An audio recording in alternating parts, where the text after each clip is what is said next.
प्रथम क्वेश्चन होची जन्मरू कैशोर अवस्था मध्य बौद्धिक विकास और प्रकृत बयस को नहीं अंकित लेखचित्र आकार किपरि हेबो जे आकृतिर ना एस आकृतिर ना बंका टंका हबो ना अति पर बलय आकृतिर हबो तेबे जन्मरू कैशोर अवस्था मध्य बौद्धिक विकास और प्रकृत बयस तेबे जदि आम ये लिखिदबा प्रकृत बयस ये लिखिदबा बौद्धिक विकास तेबे हूँ तो तार गोटे वर्ष टी अधिक हो पारे तापर कमी पारे आउटे अधिक हो पारे एमती अंका बंका टाइप रोटा हम तेणु ऑप्शन सी हो राइट आंसर।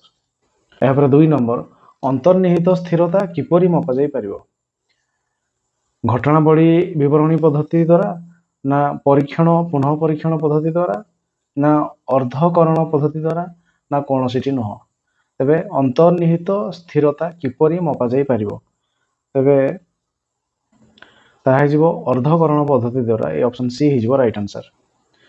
यहाँ 3 नंबर केउटी कैशोर अवस्थार एक सामाजिक परिवर्तन अंतर्भुक्त भय और लाज बयस ना वयस्क मानक परि व्यवहार ना चंचलता ना कल्पना करिबा तेबे केउटी कैशोर अवस्थार एक सामाजिक परिवर्तन अंतर्भुक्त तेबे यार आंसर हो कौन ना वयस्क मानक परि व्यवहार करिबा कैशोर अवस्थार गोटे सामाजिक परिवर्तन है कौन हो वयस्क मानक परि व्यवहार हो ऑप्शन बी हो राइट आंसर जोटा कि सामाजिक परिवर्तन अंतर्भुक्त हम कारण भय लाज चंचलता कल्पना करबा एगा तार व्यक्तिगत रहिला एबे सामाजिक परिवर्तन अंतर्भुक्त जोटा कि वयस्क मानक परि व्यवहार करि जिबा ए ऑप्शन बी हो राइट आंसर।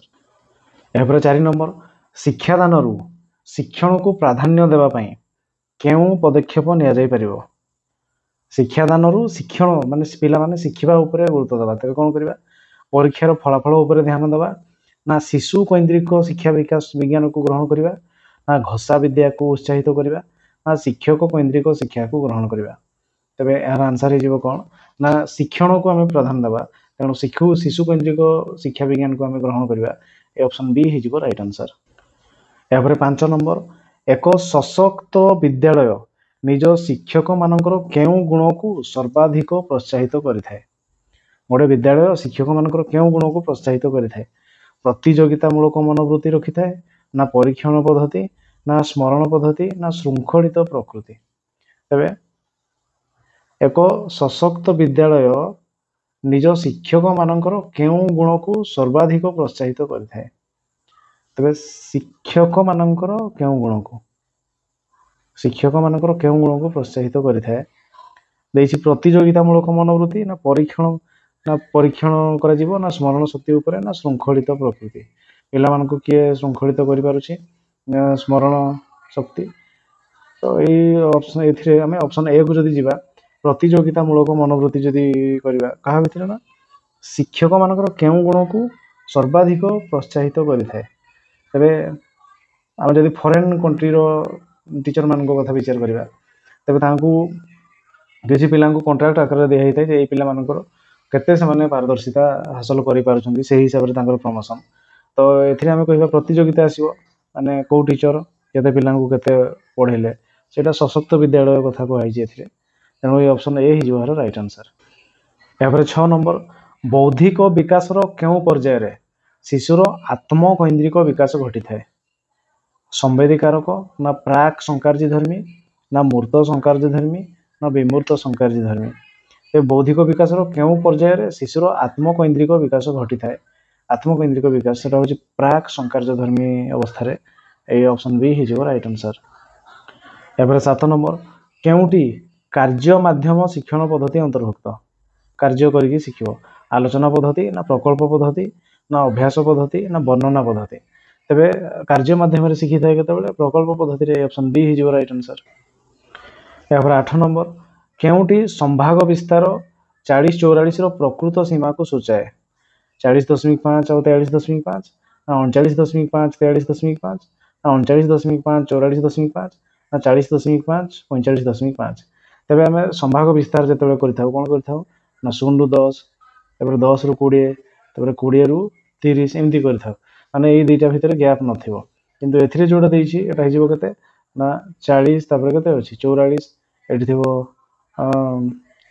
तबरे एठी 45 थिबो तापरे 49 थिबो एठी थिबो 50 तापरे थिबो 54 तामाने ए दुईटा भितर गैप रही जाउची गैप गुडा को मेकअप करिया पय हमको कोन करा जाय एथरु 0.5 कमा जाय एथरु 0.5 बढ़ा जाय सेटा केते हिजिबो 0.5 कमे देबा जदी केते हिजिबो 39.5 ए हिजिबो 44.5 39.5 44.5 ऑप्शन सी हिजिबो हर राइट आंसर।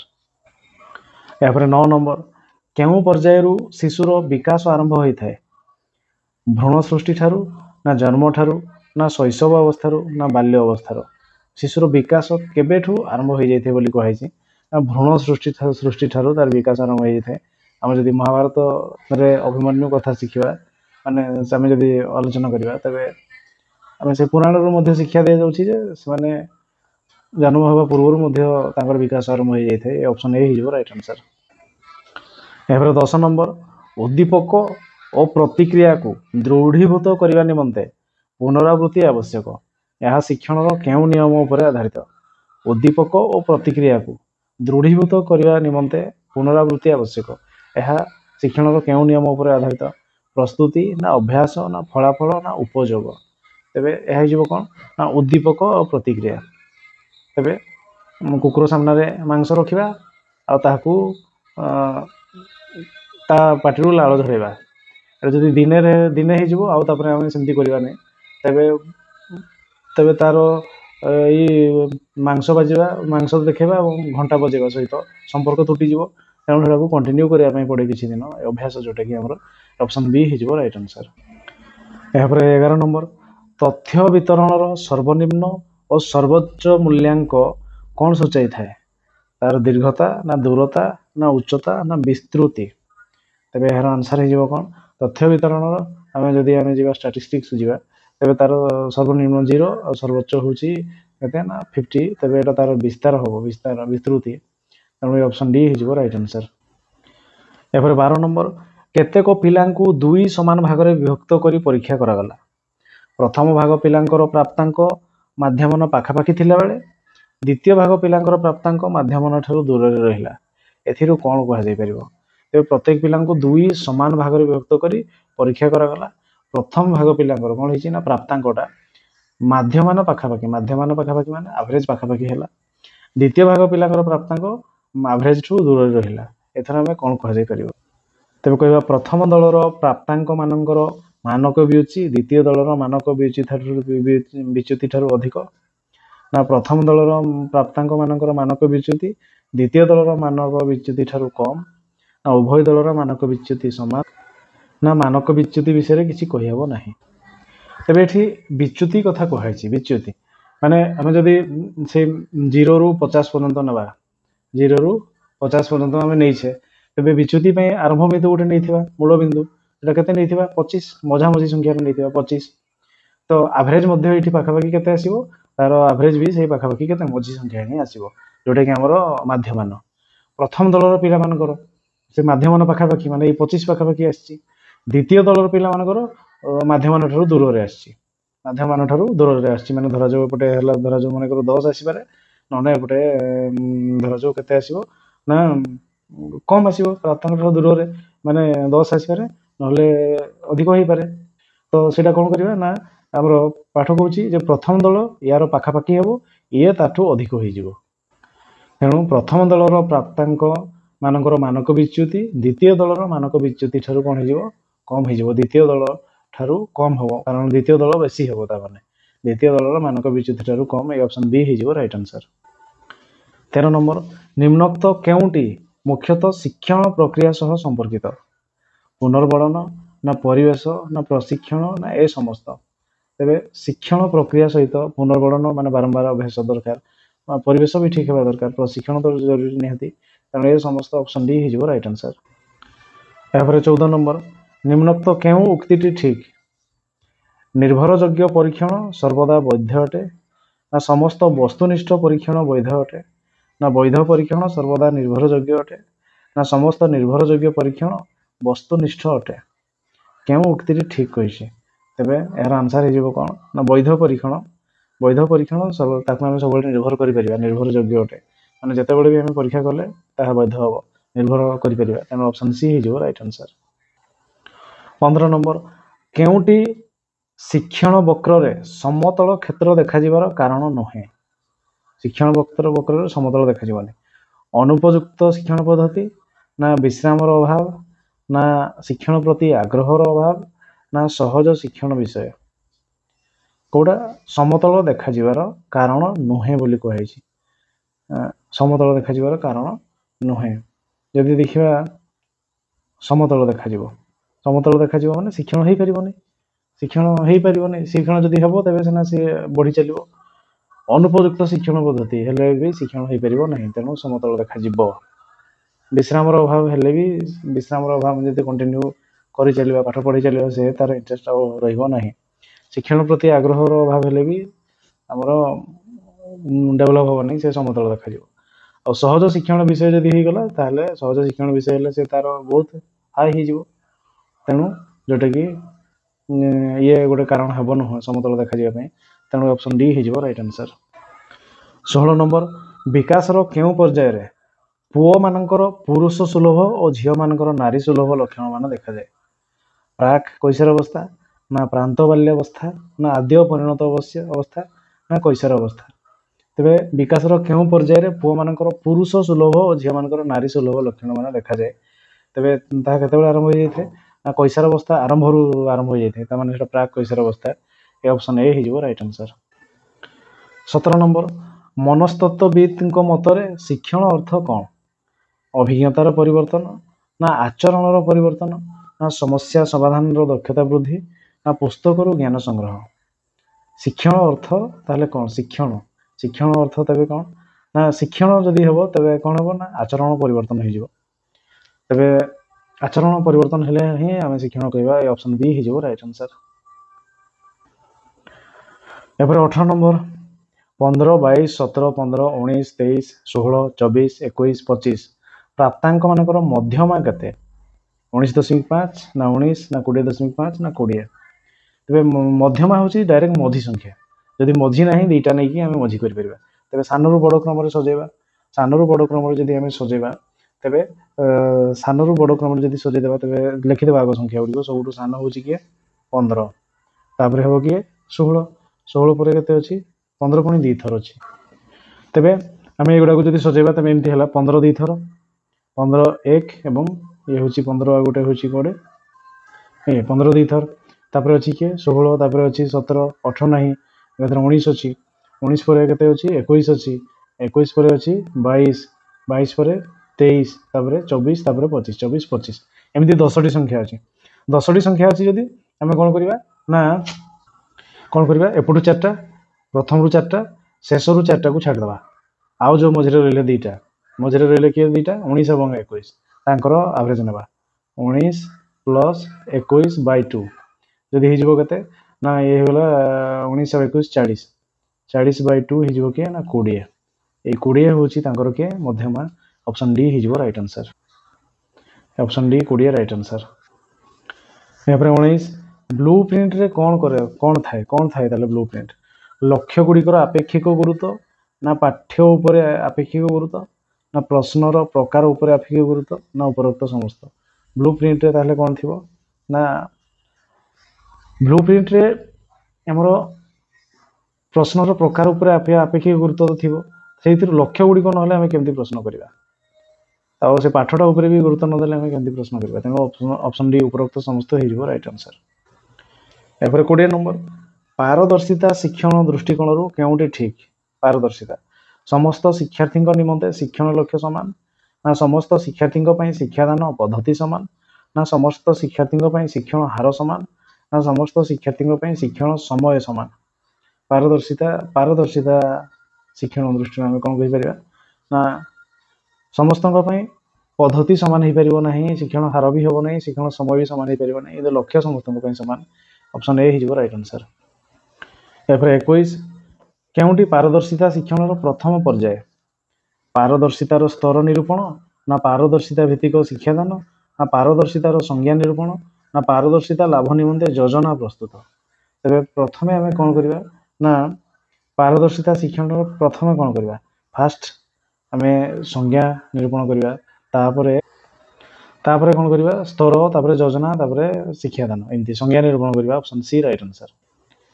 एपर 22 नंबर जड़े शिशुर बुद्धियांक 100 आ मानसिक बयस 6 वर्ष हेले शिशुटी को केउं श्रेणी रे नाम लिखेबा ठीक हबो प्राक प्राथमिक ना शिशु विकास केंद्र ना प्रथम श्रेणी ना द्वितीय श्रेणी तेबे आमे जे देखिबा कोन ना बुद्धियांक होची 100 बयस 6 ता माने बयस मानसिक बयस आउ तार प्रकृतिक मानसिक बयस 6 मानसिक बयस और प्रकृत बयस 6 हेले जाई कि आमे 100 गुणन करले 100 पाइबा तेणु एटा दीटा जाक एटा दीटा समान तार मानसिक बयस भी प्रकृत बयस भी 6 छुआर प्रकृत बयस 6 तेणु ताको आमे प्रथम श्रेणी रे लिखेबा ऑप्शन सी हिजो राइट आंसर 23 नंबर शिशुर बौद्धिक विकास मुख्यतः 4टी पर्याय दे संगठित होइथाय एहा पर किए परीक्षा करथिले स्किनर ना पियाजे ना गोलबर्ग ना रिक्सन शिशुर बौद्धिक विकास मुख्यतः 4टी पर्याय तबे सेटा किए करथिले ना तार आंसर हिजो कोन ना पियाजे ऑप्शन बी हिजो राइट आंसर एपर 24 नंबर प्रतिभावान विद्यार्थी मानकर बौद्धिक विकास निमंते शिक्षक कौन करबा उचित जिज्ञासामूलक प्रश्न पचारिबे ना केन्द्र प्रसारी चिंतन पई सुजोग देबे ना विश्लेषणात्मक और प्रयोगात्मक प्रश्न पचारिबे ना उपरोक्त समस्त तबे प्रतिभावान विद्यार्थी मानकर बौद्धिक विकास निमंते से चिंता जिज्ञासामूलक प्रश्न निहाती पचारिबे केन्द्र प्रसारी चिंतन पई भी सुजोग देबे विश्लेषणात्मक और प्रयोगात्मक प्रश्न भी पचारिबे तेणु उपरोक्त समस्त ऑप्शन डी हिजो राइट आंसर 25 नंबर उत्तम परीक्षणर केउं गुणटी न थाए वैधता ना विश्वसनीयता ना उपयोगिता ना नमनीयता तेबे उत्तम परीक्षणर केउं गुणटी न थाए तेबे आमे जदि कहबा वैधता थिबो विश्वसनीयता थिबो उपयोगिता थिबा नमनीयता नथिबो आमे पिला मानकर आवश्यक अनुसार से कोहळ करि परिबा नै कि कहा पई ताको हार्ड करि परिबा नै समस्त पई समान तेणु ए ऑप्शन डी हिजो राइट आंसर 26 नंबर श्रेणी रे विषय वस्तु उपस्थापन पई केउं पद्धतिटी अनुपयुक्त जणारु अजणा संपूर्ण रु आंशिक ना निर्दिष्ट रु साधारण ना जटिल रु सरल तबे विषय वस्तु उपस्थापन पई केउं पद्धतिटी अनुपयुक्त तबे जणारु अजणा करिबा संपूर्ण रु आंशिक भी करि परिबा निर्दिष्ट रु साधारण भी करि परिबा किंतु जटिल और तापरे सरल करिबा सिंधि रे हार्ड वाइ जिवो सरल रु जटिल हिथंदा ए ऑप्शन सी हिजो राइट आंसर 27 बुद्ध्यांक बा इंटेलिजेंस कोसेंट शब्दटी किए सृष्टि करथिले आईक्यू शब्दटा किए करथिले बिने ना साइमन ना हेलम ना टर्मान तबे यार आंसर हिजो कोन ना बुद्ध्यांक शब्दटी प्रथमे सृष्टि करथिबा व्यक्ति होचंदी किए ना बिने ऑप्शन ए हिजो राइट आंसर 28 नंबर पारदर्शिता शिक्षणर शेष पर्यायटी कोन पारदर्शिता स्तर निर्णय ना योजना प्रस्तुति ना शिक्षादान ना तालीम तबे पारदर्शिता शिक्षणर शेष पर्याय शेष रे हमें कोन करबा तबे तबे पारदर्शिता शिक्षण रे हमें कोन करबा ना योजना शिक्षादान एगुडा सब सरला परे हमें तांको भितरे किए केते पारदर्शिता लाभ करिसेंती कि कोन करछंती स्तर निर्णय करि परिबा हमें तेनु ए ऑप्शन ए हिजो राइट आंसर 29 हरलक तांको मतरे आद्य बाल्यावस्थार बयस सीमा केते 0 रु 6 ना 2 रु 6 ना 2 रु 10 ना 0 रु 2 आद्य बाल्यावस्थार बयस से कहै कोन कहै ना 2 रु 6 ऑप्शन बी राइट आंसर एपर 30 केउटी शिक्षण प्रक्रियार लक्षण नहे एक निरवच्छिन्न प्रक्रिया ना व्यवहार परिवर्तन आने ना एक सामाजिक प्रक्रिया ना एक आमुड़ी प्रक्रिया तेबे केउटी शिक्षण प्रक्रियार लक्षण नुहे कहिछि शिक्षण प्रक्रियार लक्षण नुहे तो यार आंसर हिजो कोन ना शिक्षण एक निरवच्छिन्न प्रक्रिया ठीक अछि व्यवहार परिवर्तन आने सामाजिक प्रक्रिया भी ठीक अछि एहा को आमुड़ी प्रक्रिया कोन तो ए ऑप्शन डी हिजो राइट आंसर 21 नंबर प्रश्नटी होछि एमंत भुई चाकुंडा बुणिले उठई नाही रेखांकित पदटी केउ प्रकार अव्यय एथिरे अछि के ना एमंत एमंत शब्दटी केउ अव्यय तेबे ऑप्शन रहिछि कोन ना विकल्पार्थक ना सादृश्यार्थक ना विपसार्थक ना सम्मति सूचक तेबे आमे जदि कहबा एमंत सेमंत एगुडा सदृश अर्थ को सूचेबो तेणु सादृश्यार्थक ऑप्शन बी हिजो राइट आंसर एहापरे 32 नंबर प्रश्नटी होछि केउटी अनुरक्तर विपरीत बोधक शब्द अनुरक्त ଅପସନ୍ ରହିଛି ଆରକ୍ତ ନା ବିରକ୍ତ ନା ଆସକ୍ତ ନା ଅନୁରାଗ। ତେବେ ଅନୁରକ୍ତ ଏହାର ବିପରୀତ ହେଇଯିବ କ'ଣ ନା ବିରକ୍ତ। ଅନୁରକ୍ତର ବିପରୀତ ବିରକ୍ତ। ଏ ଅପସନ୍ ବି ହେଇଯିବ ରାଇଟ୍ ଆନ୍ସର୍। ଏହାପରେ 33 ନମ୍ବର, କେଉଁଟି ସ୍ୱଶିକ୍ଷଣର ପରିପନ୍ଥୀ? ସ୍ୱଶିକ୍ଷଣ ମାନେ ଆପେ ଆପେ ଶିଖିବା ଯେଉଁଟାକି। ତେବେ ଦେଖିବା, ଶିକ୍ଷକଙ୍କ ସହାୟତାରେ ପାଠ ବୁଝିବା ନା ଶିକ୍ଷକଙ୍କ ବିନା ସହାୟତାରେ ପାଠ ବୁଝିବା ନା ଶିକ୍ଷଣ କ୍ଷେତ୍ରରେ ଆତ୍ମନିର୍ଭରଶୀଳ ହେବା ନା ଶବ୍ଦ ପ୍ରୟୋଗ କ୍ଷେତ୍ରରେ ସ୍ୱଦକ୍ଷତାର ବୃଦ୍ଧି ଘଟାଇବା। ତେବେ ସ୍ୱଶିକ୍ଷଣର ପରିପନ୍ଥୀ ହେଉଛି କ'ଣ ନା ତାହା ହେଇଯିବ କ'ଣ ନା ତେବେ ତାହା ହେଇଯିବ ଶିକ୍ଷକଙ୍କ ବିନା ସହାୟତାରେ ପାଠ ବୁଝିବା। ତେଣୁ ଏ ଅପସନ୍ ବି ହେଇଯିବ ରାଇଟ୍ ଆନ୍ସର୍। ଏହାପରେ 34, କେଉଁ ଲୋକ ଏଭଳି କାମ କରିବ ନାହିଁ? ରେଖାଙ୍କିତ ପଦଟି କେଉଁ ପ୍ରକାର ବିଶେଷଣ? କେଉଁ ଲୋକ? ତେବେ ବିଶେଷଣର ବିଶେଷଣ ନା ସର୍ବନାମର ବିଶେଷଣ ନା ଅବ୍ୟୟର ବିଶେଷଣ ନା କ୍ରିୟା ବିଶେଷଣ। ତେବେ କେଉଁ ଲୋକ, ଏଇ ଯେଉଁ କେଉଁ ଲେଖା ହେଇଛି ସେଇ କେଉଁ ହେଉଛି କେଉଁ ପ୍ରକାର ବିଶେଷଣ। ତେବେ ସେ କେଉଁ କାହା ପାଇଁ ଲାଗିଛି ଆମେ କହିପାରିବା। ତେବେ ତାହାର ଆନ୍ସର୍ ହେଇଯିବ କ'ଣ ନା ସର୍ବନାମ ବିଶେଷଣ। ସର୍ବନାମ ଆମେ ଯଦି କହିବା ସେ ଲୋକ ଏଭଳି କାମ କରିପାରିବ ନାହିଁ, ତାହେଲେ କେଉଁ ଲୋକ ଏଭଳି କାମ କରିପାରିବ ନାହିଁ ସେମିତି ଆନ୍ସର୍ କରିବା। ଯଦି କିଏ ହେଇଥାନ୍ତା, କିଏ ଏଭଳି କାମ କରିପାରିବ ନାହିଁ, ସେ କିଏ କାହା ପାଇଁ ଲାଗିଥାନ୍ତା, ଯେକୌଣସି ନାମ ପାଇଁ ହେଇଥାନ୍ତା। କେଉଁ ଲୋକ ମାନେ ସେଇ ଲୋକ ନା ସେଇ ଟାଇପ୍ର ସର୍ବନାମ। ତେଣୁ ସର୍ବନାମର ବିଶେଷଣ ହେବ। ଅପସନ୍ ବି ହେଇଯିବ ରାଇଟ୍ ଆନ୍ସର୍। 35, କେଉଁ ପୁସ୍ତକ ପାଇଁ ଗୋପୀନାଥ ମହାନ୍ତି କେନ୍ଦ୍ର ସାହିତ୍ୟ ଏକାଡେମୀ ପୁରସ୍କାର ପାଇଥିଲେ? ମାଟି ମଟାଳ ନା ପରଜା ନା ଦାନାପାଣି ନା ଅମୃତର ସନ୍ତାନ। ତେବେ ତାର ଆନ୍ସର୍ ହେଇଯିବ କ'ଣ ନା ଗୋପୀନାଥ ମହାନ୍ତି ଅମୃତର ସନ୍ତାନ ସେହି ପୁସ୍ତକ ପାଇଁ କେନ୍ଦ୍ର ସାହିତ୍ୟ ଏକାଡେମୀ ପୁରସ୍କାର ପାଇଥିଲେ। ଅପସନ୍ ଡି ହେଇଯିବ ରାଇଟ୍ ଆନ୍ସର୍। ଏହାପରେ 36, ନି ଉପସର୍ଗ କେଉଁ ଅର୍ଥରେ ବ୍ୟବହାର କରାଯାଏ? ବିରତି ନା ପ୍ରଭୁତ୍ୱ ନା ସହଜ ନା ଆଭିମୁଖ୍ୟ। ନି ଉପସର୍ଗ। ତେବେ ଏହାର ଆନ୍ସର୍ ହେଇଯିବ କ'ଣ ନା ବିରତି। ଅପସନ୍ ଏ ହେଇଯିବ ରାଇଟ୍ ଆନ୍ସର୍। ଏହାପରେ ଗୋଟେ ଅନୁଚ୍ଛେଦ ରହିଛି। ଅନୁଚ୍ଛେଦଟି ପାଠ କରି ପ୍ରଶ୍ନ ଗୁଡ଼ିକର ଉତ୍ତର ଲେଖ। ଏଥିରେ ରହିଛି 37ରୁ 41 ନମ୍ବର ପର୍ଯ୍ୟନ୍ତ ପ୍ରଶ୍ନର ଆନ୍ସର୍ ଦେବା ପାଇଁ ହେବ। ତେବେ ଅନୁଚ୍ଛେଦଟି ରହିଛି, ପାଶ୍ଚାତ୍ୟ ଚଳଣୀରେ ପରିପୃଷ୍ଟ ଆଜିର ସମାଜ ଜୀବନରେ ଯେଉଁ ଅବକ୍ଷୟ ଦେଖାଦେଇଛି ସେ ନେଇ ବୁଦ୍ଧିଜୀବୀମାନେ ମର୍ମାହତ ହେଉଛନ୍ତି। ମୂଲ୍ୟବୋଧର ଅବକ୍ଷୟ ସୁସ୍ଥ ସମାଜ ଜୀବନର ମୂଳରେ କୁଠାରଘାତ କରୁଛି। ପାଶ୍ଚାତ୍ୟ ଶିକ୍ଷା ସଂସ୍କୃତି ସାର ଗ୍ରହଣ କରି ଯାହା ଆମମାନଙ୍କ ପାଇଁ ହିତକାରକ ସେ ସବୁକୁ ଗ୍ରହଣ କରିନେଲେ କ୍ଷତି ନାହିଁ। କିନ୍ତୁ ଆଜିର ଉଦ୍ଭ୍ରାନ୍ତ ଯୁବ ସମାଜ ପାଶ୍ଚାତ୍ୟ ଚଳଣୀର ବିକୃତ ଚିନ୍ତାଧାରାକୁ ଜୀବନର ଆଦର୍ଶ ଭାବେ ଧରି ନେଉଛନ୍ତି। ଭାରତୀୟ ସଂସ୍କୃତିର ଉଚ୍ଚ ନୈତିକ ମୂଲ୍ୟବୋଧ, ସୁସଂହତ ଚିନ୍ତାଧାରା, ସଂଯମ, ଆଚାର ବ୍ୟବହାର ଆଜିର ଯୁବଗୋଷ୍ଠୀ ମଧ୍ୟରେ ବିସ୍ମୃତ ପ୍ରାୟ। ପରିଣାମରେ ଉଚ୍ଛୃଙ୍ଖଳା ସର୍ବତ୍ର ବ୍ୟାପି ଯାଉଛି। ପାଶ୍ଚାତ୍ୟ ଶିକ୍ଷା ଦୀକ୍ଷା ଜ୍ଞାନ ବିଜ୍ଞାନ ପ୍ରାଚ୍ୟର ନୀତି ନିୟମ ଉପରେ ସ୍ଥାପିତ ହେଲେ ତାହା ସମାଜ ତଥା ରାଷ୍ଟ୍ରର କଲ୍ୟାଣକାମୀ ହେବ, ଏହା ନିଃସନ୍ଦେହ।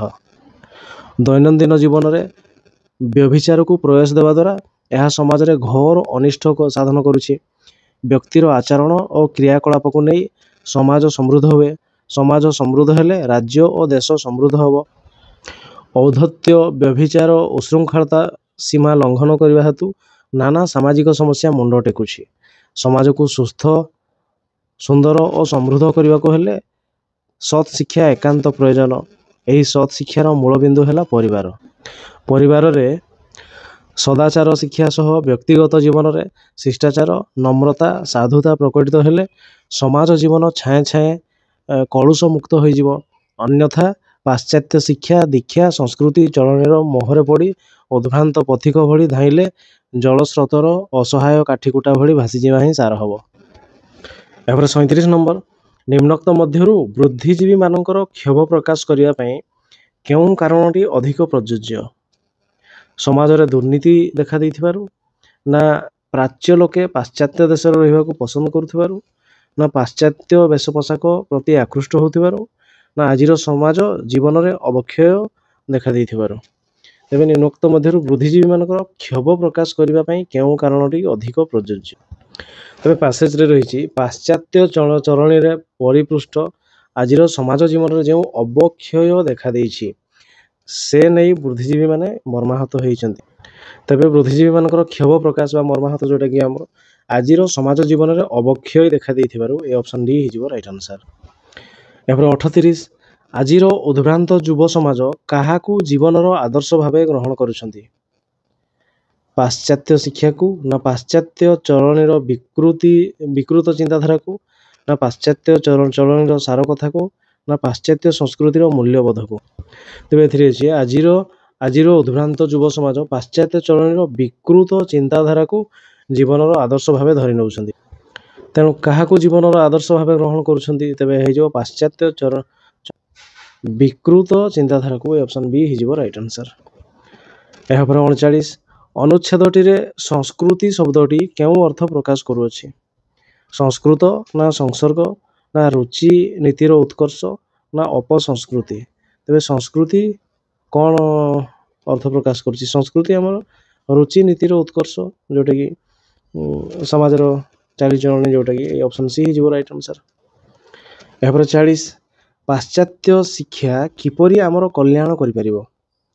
ଅପସନ୍ରେ ରହିଛି ପାଶ୍ଚାତ୍ୟ କଳା ସଂସ୍କୃତିକୁ ସମ୍ପୂର୍ଣ୍ଣ ରୂପେ ଗ୍ରହଣ କରିନେଲେ ନା ପାଶ୍ଚାତ୍ୟ ଶିକ୍ଷା ଦୀକ୍ଷା ଜ୍ଞାନ ବିଜ୍ଞାନ ଯାହା ହିତକର ତାହା ପ୍ରାଚ୍ୟର ନୀତି ନିୟମ ଉପରେ ସ୍ଥାପିତ ହେଲେ ନା ଭାରତୀୟ ନୀତି ଆଦର୍ଶ ପାଶ୍ଚାତ୍ୟ ନୀତି ନିୟମ ଉପରେ ସ୍ଥାପିତ ହେଲେ ନା ଭାରତୀୟ ସଭ୍ୟତାକୁ ଗ୍ରହଣ କଲେ?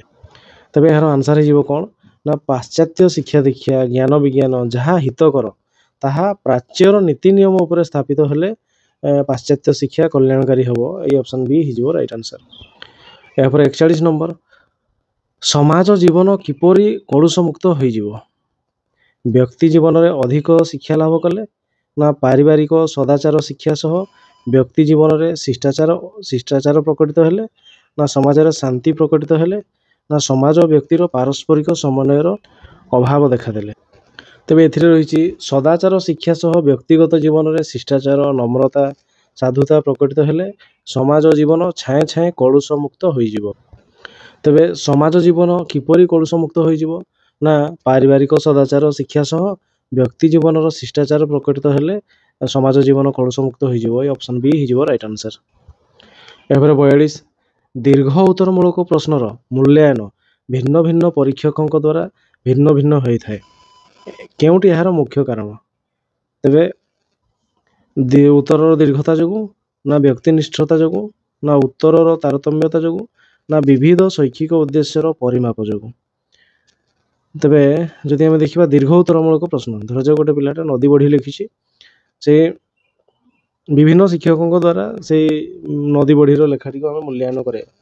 ତେବେ ନିହାତି ଅଧିକ ବ୍ରିଲିଆଣ୍ଟ ଯେଉଁ ଟିଚର ହେଇଥିବ ହୁଏତ ତାଙ୍କୁ ସେ ଲେଖାଟା ପସନ୍ଦ ଆସି ନପାରେ, ବା ଜଣେ ଟିଚର ଏତେ ଟ୍ୟାଲେଣ୍ଟେଡ଼ ନୁହନ୍ତି, ତାଙ୍କୁ ଯଦି ସେଇଟା ଦେଖେଇବା ତାଙ୍କ ଲେବୁଲରୁ ଯଦି ସେଇଟା ଭଲ ହେଇଥିବ ତେବେ ସେ ଫୁଲ୍ ବି ମାର୍କ ଦେଇପାରନ୍ତି। ତେଣୁ ଏଇ ଟାଇପ୍ର ହେଇପାରେ, ବା ମାନସିକ ଅବସ୍ଥା ଉପରେ ମଧ୍ୟ ନିର୍ଭର କରେ ଶିକ୍ଷକଙ୍କର।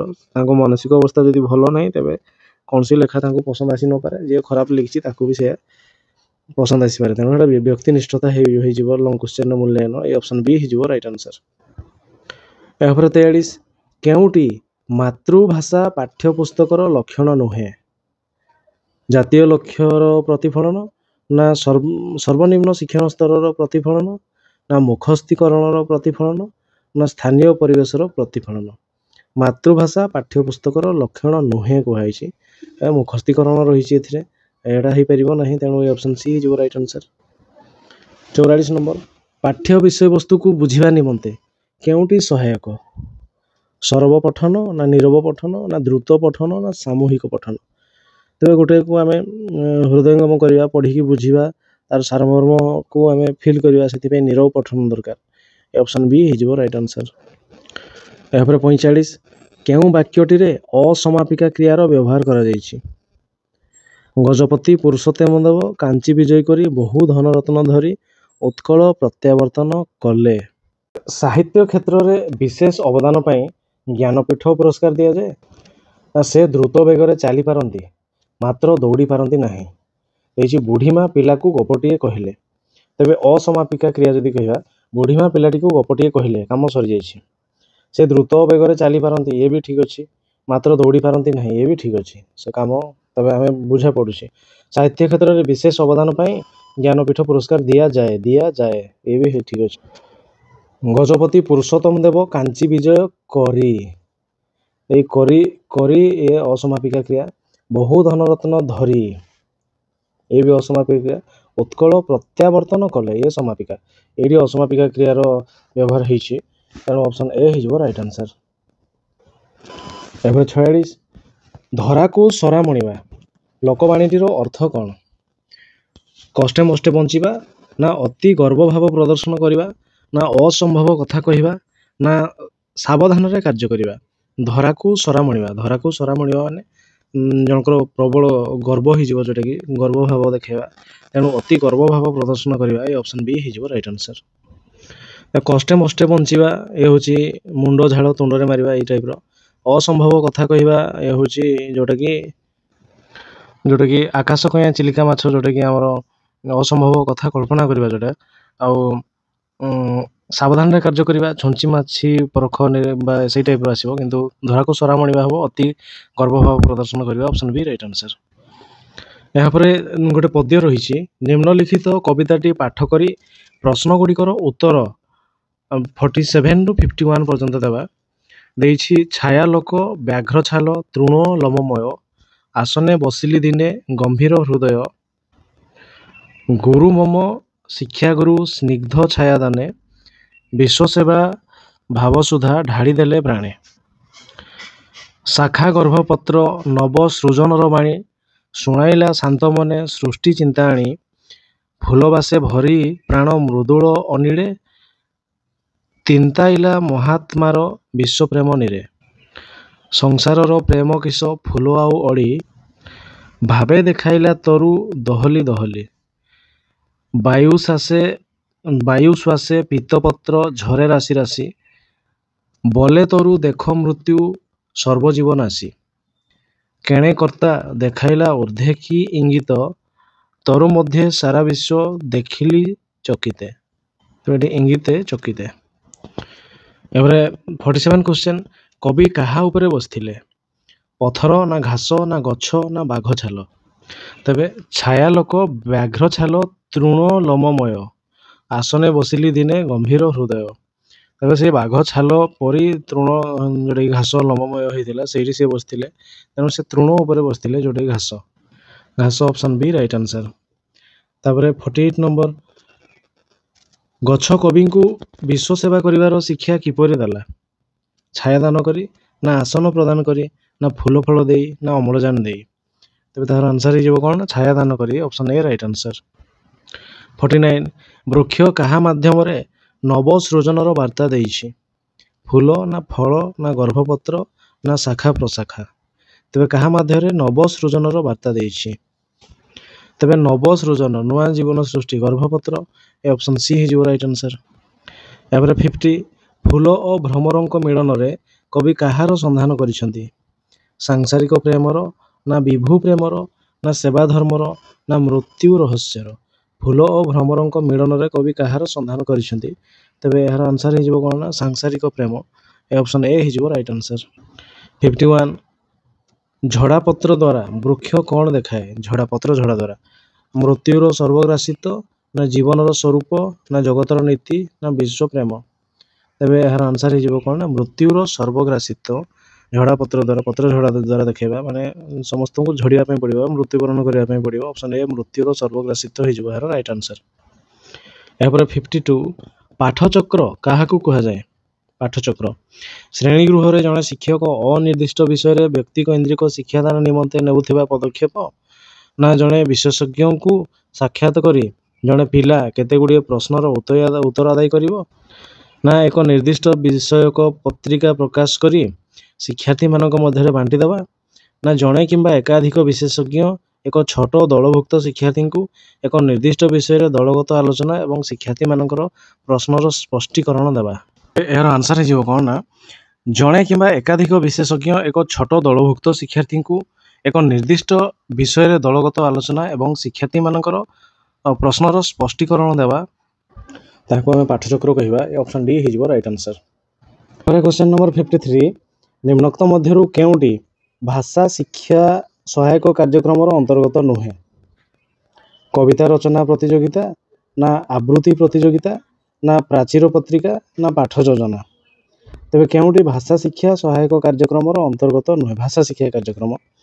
ତେବେ ଭାଷା ଶିକ୍ଷା ସହାୟକ କାର୍ଯ୍ୟକ୍ରମ କବିତା ରଚନା ପ୍ରତିଯୋଗିତା ଏଟା ଭାଷା ଶିକ୍ଷାର ଗୋଟେ କାର୍ଯ୍ୟକ୍ରମ ଯେଉଁଟାକି ଏକ୍ସଟ୍ରା ଆକ୍ଟିଭିଟି ଆମର ଭାଷା ଶିକ୍ଷା ପାଇଁ। ଆବୃତ୍ତି ପ୍ରତିଯୋଗିତା ଇଏ ବି ଗୋଟେ। ପ୍ରାଚୀର ପତ୍ରିକାରେ ଆମେ ବିଭିନ୍ନ ଭାଷା ସମ୍ବନ୍ଧୀୟ କବିତା ଚିତ୍ର ଏଗୁଡ଼ା ସବୁ ଭାଷା ଶିକ୍ଷା ସମ୍ବନ୍ଧୀୟ ସେଗୁଡ଼ା ଆମେ କରିକି ପିଲାମାନଙ୍କ ଦ୍ୱାରା ପ୍ରାଚୀର ପତ୍ରିକାରେ ମାରିପାରିବା। ତାପରେ ପାଠ ଯୋଜନା ଏଠି ଭାଷା ଶିକ୍ଷା ସହାୟକ କାର୍ଯ୍ୟକ୍ରମ ନୁହେଁ, ଏଇଟା ଶିକ୍ଷକଙ୍କ କାମ।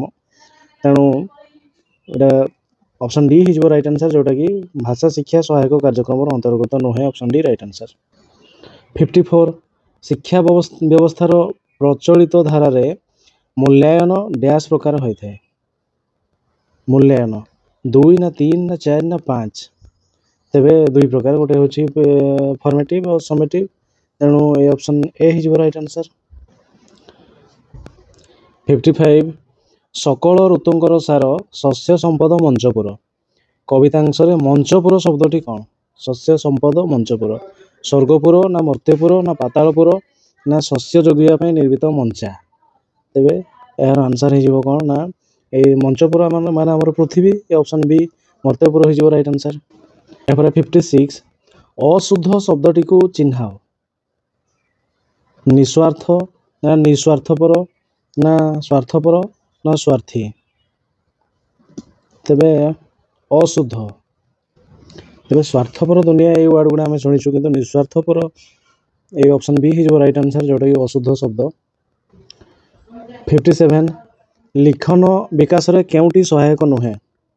ଚିତ୍ର ଆଙ୍କିବା ଓ ସେ ବିଷୟରେ ନ ଲେଖିବା ନା ଛୋଟ ଛୋଟ ପ୍ରଶ୍ନର ଉତ୍ତର ଲେଖିବା ନା ପଶୁପକ୍ଷୀ ବୃକ୍ଷଲତା ଆଦି ଉପରେ କବିତା ଲେଖିବା ନା ଦିଆଯାଇଥିବା ଶବ୍ଦପୁଞ୍ଜକୁ ନେଇ ଗପଟିଏ ଲେଖିବା? ଲିଖନ ବିକାଶରେ କେଉଁଟି ସହାୟକ ନୁହେଁ କହିଛି? ଲିଖନ ବିକାଶ। ତେବେ ଲିଖନ ବିକାଶ ଯଦି ଦେଖିବା, ଚିତ୍ର ଆଙ୍କିବା ସେ ବିଷୟରେ ନ ଲେଖିବା କହିଛି, ଛୋଟ ଛୋଟ ପ୍ରଶ୍ନର ଉତ୍ତର ଲେଖିବା, ପଶୁପକ୍ଷୀ ବୃକ୍ଷଲତା ଆଦି ଉପରେ କବିତା ଲେଖିବା, ଦିଆଯାଇଥିବା ଶବ୍ଦପୁଞ୍ଜକୁ ନେଇ ଗପଟିଏ ଲେଖିବା, ଏଗୁଡ଼ା ସବୁ ଲେଖିବା, ଏଠି ନ ଲେଖିବା କୁହାଯାଇଛି। ତେଣୁ ଅପସନ୍ ଏ ହେଇଯିବ ରାଇଟ୍ ଆନ୍ସର୍। ଏହାପରେ 58 ସାହିତ୍ୟ ପାଇଁ କିଏ ଜ୍ଞାନପୀଠ ପୁରସ୍କାର ପାଇଛନ୍ତି? ସୁରେନ୍ଦ୍ର ମହାନ୍ତି ନା ଗୋପୀନାଥ ମହାନ୍ତି ନା ବୀଣାପାଣି ମହାନ୍ତି ନା କାହ୍ନୁଚରଣ ମହାନ୍ତି? ତେବେ ଏହାର ଆନ୍ସର୍ ହେଇଯିବ କ'ଣ ନା ସାହିତ୍ୟ ପାଇଁ ଜ୍ଞାନପୀଠ ଗୋପୀନାଥ ମହାନ୍ତି। ଅପସନ୍ ବି ହେଇଯିବ ରାଇଟ୍ ଆନ୍ସର୍। 59 ନାହିଁ ଲୋଭ ଯାହାର ସେ ନିଲୋଭ ନା ନିସ୍ୱାର୍ଥ ନା ନିର୍ଲୋଭୀ ନା ନିର୍ଲୋଭ? ନାହିଁ ଲୋଭ ଯାହାର ସେ ହେଇଯିବ ନିର୍ଲୋଭ। ଅପସନ୍ ଡି ହେଇଯିବ ରାଇଟ୍ ଆନ୍ସର୍। ଏହାପରେ 60 ନାଟକ କିମ୍ବା ଏକାଙ୍କିକା ପଢ଼ାଇବା ବେଳେ ଶିକ୍ଷକ ନିମ୍ନ ବର୍ଣ୍ଣିତ କେଉଁ ପ୍ରଣାଳୀ ଅବଲମ୍ବନ କଲେ ଶିକ୍ଷାଦାନ ଅଧିକ ଫଳପ୍ରଦ ହୋଇପାରିବ? ନାଟକ କିମ୍ବା ଏକାଙ୍କିକା ପଢ଼ାଇବା ବେଳେ ଶିକ୍ଷକ ନିମ୍ନ ବର୍ଣ୍ଣିତ କେଉଁ ପ୍ରଣାଳୀ ଅବଲମ୍ବନ କଲେ ଶିକ୍ଷାଦାନ ଅଧିକ ଫଳପ୍ରଦ ହୋଇପାରିବ? ନାଟକ ଛାତ୍ରଛାତ୍ରୀମାନଙ୍କ ମଧ୍ୟରେ ଅଭିନୟ କରାଇ ପଢ଼ାଇଲେ ନା ଉଚ୍ଚ ସ୍ୱରରେ ସମଗ୍ର ବିଷୟଟିକୁ ପାଠ କରିଦେଲେ ନା କେବଳ ନାଟକର ଚରିତ୍ର ଓ ବିଷୟବସ୍ତୁ ସମ୍ପର୍କରେ ଜଣାଇଦେଲେ ନା ନାଟ୍ୟକାରଙ୍କ ଅଭିପ୍ରାୟ ସମ୍ପର୍କରେ ଉତ୍ତମ ଭାବେ ଉପସ୍ଥାପନ କରାଇଲେ? ତେବେ ଆମେ ସ୍କୁଲରେ ଯେତେବେଳେ ନାଟକ ପଢ଼ାଉ ବା ଏକାଙ୍କିକା ସେଗୁଡ଼ା ସବୁ କ'ଣ କରାଯାଉ ନା ଛାତ୍ରଛାତ୍ରୀମାନେ ବି ସେଇ ତାଙ୍କର କ୍ୟାରେକ୍ଟରରେ ଅଭିନୟ କରନ୍ତି, ତାହା ଦ୍ୱାରା ଅଧିକ ମାନେ ଫଳପ୍ରଦ ହୋଇପାରେ। ତେଣୁ ଏ ଅପସନ୍ ଏ ହେଇଯିବ ରାଇଟ୍ ଆନ୍ସର୍। ହେଉଛି 61 ନମ୍ବର। ସେ ପ୍ରଶ୍ନ ହେଉଛି what type of questions promote thinking skills in children? ତେବେ କେଉଁ ପ୍ରକାର କ୍ୱେଶ୍ଚନ୍ଟି ଆମର ଥିଙ୍କିଂ ସ୍କିଲ୍କୁ ପ୍ରମୋଟ୍ କରେ? ଓପନ୍ ଏଣ୍ଡେଡ୍ କ୍ୱେଶ୍ଚନ୍ସ ନା କ୍ଲୋଜ୍ ଏଣ୍ଡେଡ୍ କ୍ୱେଶ୍ଚନ୍ସ ନା ଫ୍ୟାକ୍ଚୁଆଲ୍ କ୍ୱେଶ୍ଚନ୍ସ ନା question based purely on the reading text? ତେବେ ଥିଙ୍କିଂ ସ୍କିଲ୍କୁ ପ୍ରମୋଟ୍ କରିବା ପାଇଁ ଆମକୁ କେଉଁ ପ୍ରକାର କ୍ୱେଶ୍ଚନ୍ ଆମେ ଇଏ କରିବା ନା ଓପନ୍ ଏଣ୍ଡେଡ୍ କ୍ୱେଶ୍ଚନ୍ ଯଦି ଆମେ କରିବା ତେବେ ସେ ଚିନ୍ତା କରିକି ଯେଉଁଟାର କି ବିଭିନ୍ନ ପ୍ରକାର ଉତ୍ତର ହେଇପାରୁଥିବ, ତେବେ ସେମାନେ ଚିନ୍ତା କରିକି ସେମାନେ ଆନ୍ସର୍ ଦେଇପାରିବେ। ତେଣୁ ଅପସନ୍ ଏ ହେଇପାରିବ ରାଇଟ୍ ଆନ୍ସର୍। ଆଉ ଯଦି କ୍ଲୋଜ୍ ଏଣ୍ଡେଡ୍ କ୍ୱେଶ୍ଚନ୍ ମାନେ ନିର୍ଦ୍ଦିଷ୍ଟ ସେହି ଉତ୍ତର ହିଁ ଆସିବ, ତେବେ ଚିନ୍ତା କରିବାର କିଛି ନାହିଁ। ଫ୍ୟାକ୍ଚୁଆଲ୍ ବିଭିନ୍ନ ଘଟଣାବଳୀ ଅନୁସାରେ ଯଦି କ୍ୱେଶ୍ଚନ୍ କରିବା ସେଗୁଡ଼ାର ବି କିଛି ନାହିଁ। ମସିଆ ଫସିଆ ଯଦି ପଚାରିବା, ଆଉ ରିଡ଼ିଂ ଟେକ୍ସଟ ଅନୁସାରେ ଯଦି କ୍ୱେଶ୍ଚନ୍ ଆସିବ ସେଥିରେ ବି ଥିଙ୍କିଂ ସ୍କିଲ୍ର କିଛି ପ୍ରମୋଟ୍ ହେଇପାରିବ ନାହିଁ। ଏହାପରେ 62 students explore the meaning and information about the lesson dash student explore the meaning and information about the lesson dash दीजिए during silent reading ना after silent reading ना before silent reading ना after extensive reading तेरे कौन कही students explore the meaning and information about the lesson केतेबेले से जो पाठटा से माने पढुचंदी तार से पाठर मीनिंग को एवं जो सूचना रही सेटा को से माने ताहले अन्वेषण करि पारंती बा से माने ताकर हृदबोध करि पारंती केतेबेले सेटा साइलेंट रीडिंग समय रे ना साइलेंट रीडिंग परे ना साइलेंट रीडिंग पूर्वरु ना आफ्टर एक्सटेंसिव रीडिंग तबे आमे सेटा केतेबेले हे पारे हमर ना साइलेंट रीडिंग समय रे आमे ताहले से धारणा को बोधगम्य करि पारि थाउ तेणु ए ऑप्शन ए ही परिबो right answer 63 questions on comprehension text the learners ability of dash comprehension text ऊपर जदि आमे किछि क्वेश्चन करू तबे लर्नर कोन एबिलिटी देखिबा अंडरस्टैंडिंग हबो ना वोकैबुलरी हबो ना स्पीकिंग हबो ना राइटिंग हबो तबे कॉम्प्रिहेंशन टेस्ट समय जो क्वेश्चन से क्वेश्चन गुडी को आमे तबे लर्नर को एबिलिटी को ताले से सूचेबो तबे जदि हमें देखिबा तबे टेस्ट करा होची कॉम्प्रिहेंशन तबे पाठ्य विषय अंतर्गत जो क्वेश्चन गुडा सब अछि सेथिरे कोन आसीबो ना राइटिंग स्किल तार डेवलप हो से गुडा को लिखिबो तनो ए ऑप्शन डी हे जिवो right answer number 64 some of the crockery dash broken has been ना हैव बीन ना वेयर ना have some of the crockery तबे एहर आंसर हे जिवो कोन क्रॉकरी एरा का ये सिंगुलर हेबो तेनु हैज बीन हे परियो क्रॉकरी ज्वेलरी एडा सब सिंगुलर जिवो तेनु हैज बीन ब्रोकन ए ऑप्शन ए हे जिवो right answer average 65 he is suffering from dash the headaches ना हेडेज ए हेडेज ना अन हेडेज तबे ही इज सफरिंग फ्रॉम कौन हो ना ए हेडेज ताले ऑप्शन सी ही जिवो right answer 66 I visited him dash Christmas day on ना इन ना एट ना अपॉन तबे क्रिसमस डे लागिछि तबे निर्दिष्ट दिन को हेबो जदी कोन हे जिवो ऑन हे जिवो तेणु जदि वैकेशन होता इन होता कि क्रिसमस डे दिन ही से विजिट करछन्ती तेणु ऑन हम ऑप्शन ए हिजो right answer 67 he fought dash to keep his job tooth or nail ना tooth and nail ना by tooth and nail ना with tooth and nail तले से तबे तार जॉब को पाइबा पई ताले गोटे संघर्ष करथिले सेठी हमर गोटे वर्ड कोन आसीबो ना यार आंसर हे जिवो कोन ना टूथ एंड नेल केवल टूथ एंड नेल हबो आमर जमती मुंडो झाड़ तंडरे मारी ए टाइप रो वर्ड आसे सेमती इंग्लिश रे मध्ये रहिछि tooth and nail option B हे जिवो right answer number 68 our headmaster has asked us why dash we are late ना वी आर लेट ना आर वी लेट ना वी आर लेट ना वेयर वी लेट हिंदी दिछि तबे our headmaster has asked us why we are late option C is your right answer 69 collection and organization of ideas sequencing cohesion and use of vocabulary are sub skills of dash listening na speaking na reading na writing तबे collection and organization of idea sequencing cohesion and use of vocabulary are sub skills of dash एटा सबु collection जदी हे जिवो तबे सेटा writing skill रो develop होबो ए option D हे जिवो right answer number 70 grammar should be taught through dash rules ना structures ना स्किल्स ना फ्रेजेस एंड सेंटेंसेस तबे ग्रामर हमरो केमिति सिखा जाय ग्रामर ता होची गोटे स्किल ग्रामर ता गोटे स्किल्स ऑप्शन सी हे जिवो right answer 71 evaluation indicates learners learning and progress in dash evaluation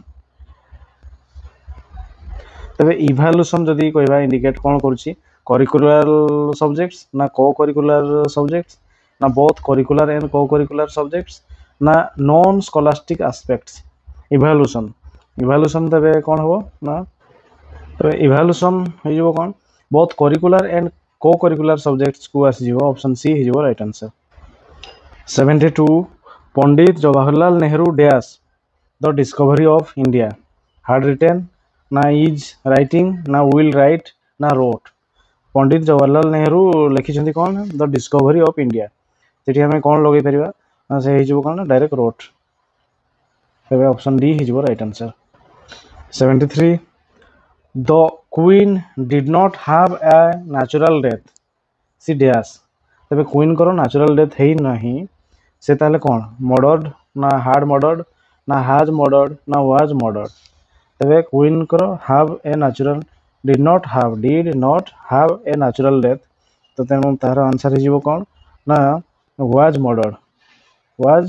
murdered option D हिजिवो राइट आंसर एवरेज 74 The phonic transcription of the word call. A call is कौन हो KOL ये जो call को हमें केमती लिखिबा तबे तार आंसर हिजिवो कौन ना से KOL call ये ऑप्शन ए हिजिवो राइट आंसर एवरेज 75 using correct stress intonation and pause comes under the sub skills of stress intonation एवं pause देवा लिसनिंग स्किल हो ना स्पीकिंग ना रीडिंग ना राइटिंग तबे एगुडा पॉज दे दे हमें कौन कर थाओ ना हमें तबे एटा स्पीकिंग एवं रीडिंग तबे स्ट्रेस इंटोनेशन एवं पॉज तबे टीचर जते बेले कहउछन्ती ए जिंस गुडा आसीबो तनो तांकर कोन होबो ना स्पीकिंग ऊपर आसीबो तनो ए ऑप्शन बी हिजो राइट आंसर कारण पिलाटी पढिला बेले ए गुडा स्ट्रेस इंटोनेशन एवं पॉज देगी से गुडा पढिया पई ताकू लेट हो स्पीकिंग स्किल आगो आसीबो ऑप्शन बी राइट आंसर एफर गोटे पैसेज रही read the passage carefully and answer the question choosing the suitable alternatives number 76 ru 80 पर्यंत आंसर दबा पैसेज अनुसार worry can be a killer has been proved by many medical research as it is a major cause of heart ailments, blood pressure, rheumatism, ulcer and many psychosomatic diseases. Out of several causes of worries, the fast paced and complicated lifestyle that most people are leading today contributes largely to our anxieties, shortage, fears, competitions, dissatisfaction, everything add to the burden of our minds. Some of these factors may be uncontrolled, but most of them are within our control. Plato, the Greek philosopher, said, "The greatest mistakes physicians make is that they attempt to cure the body without attempting to cure the mind.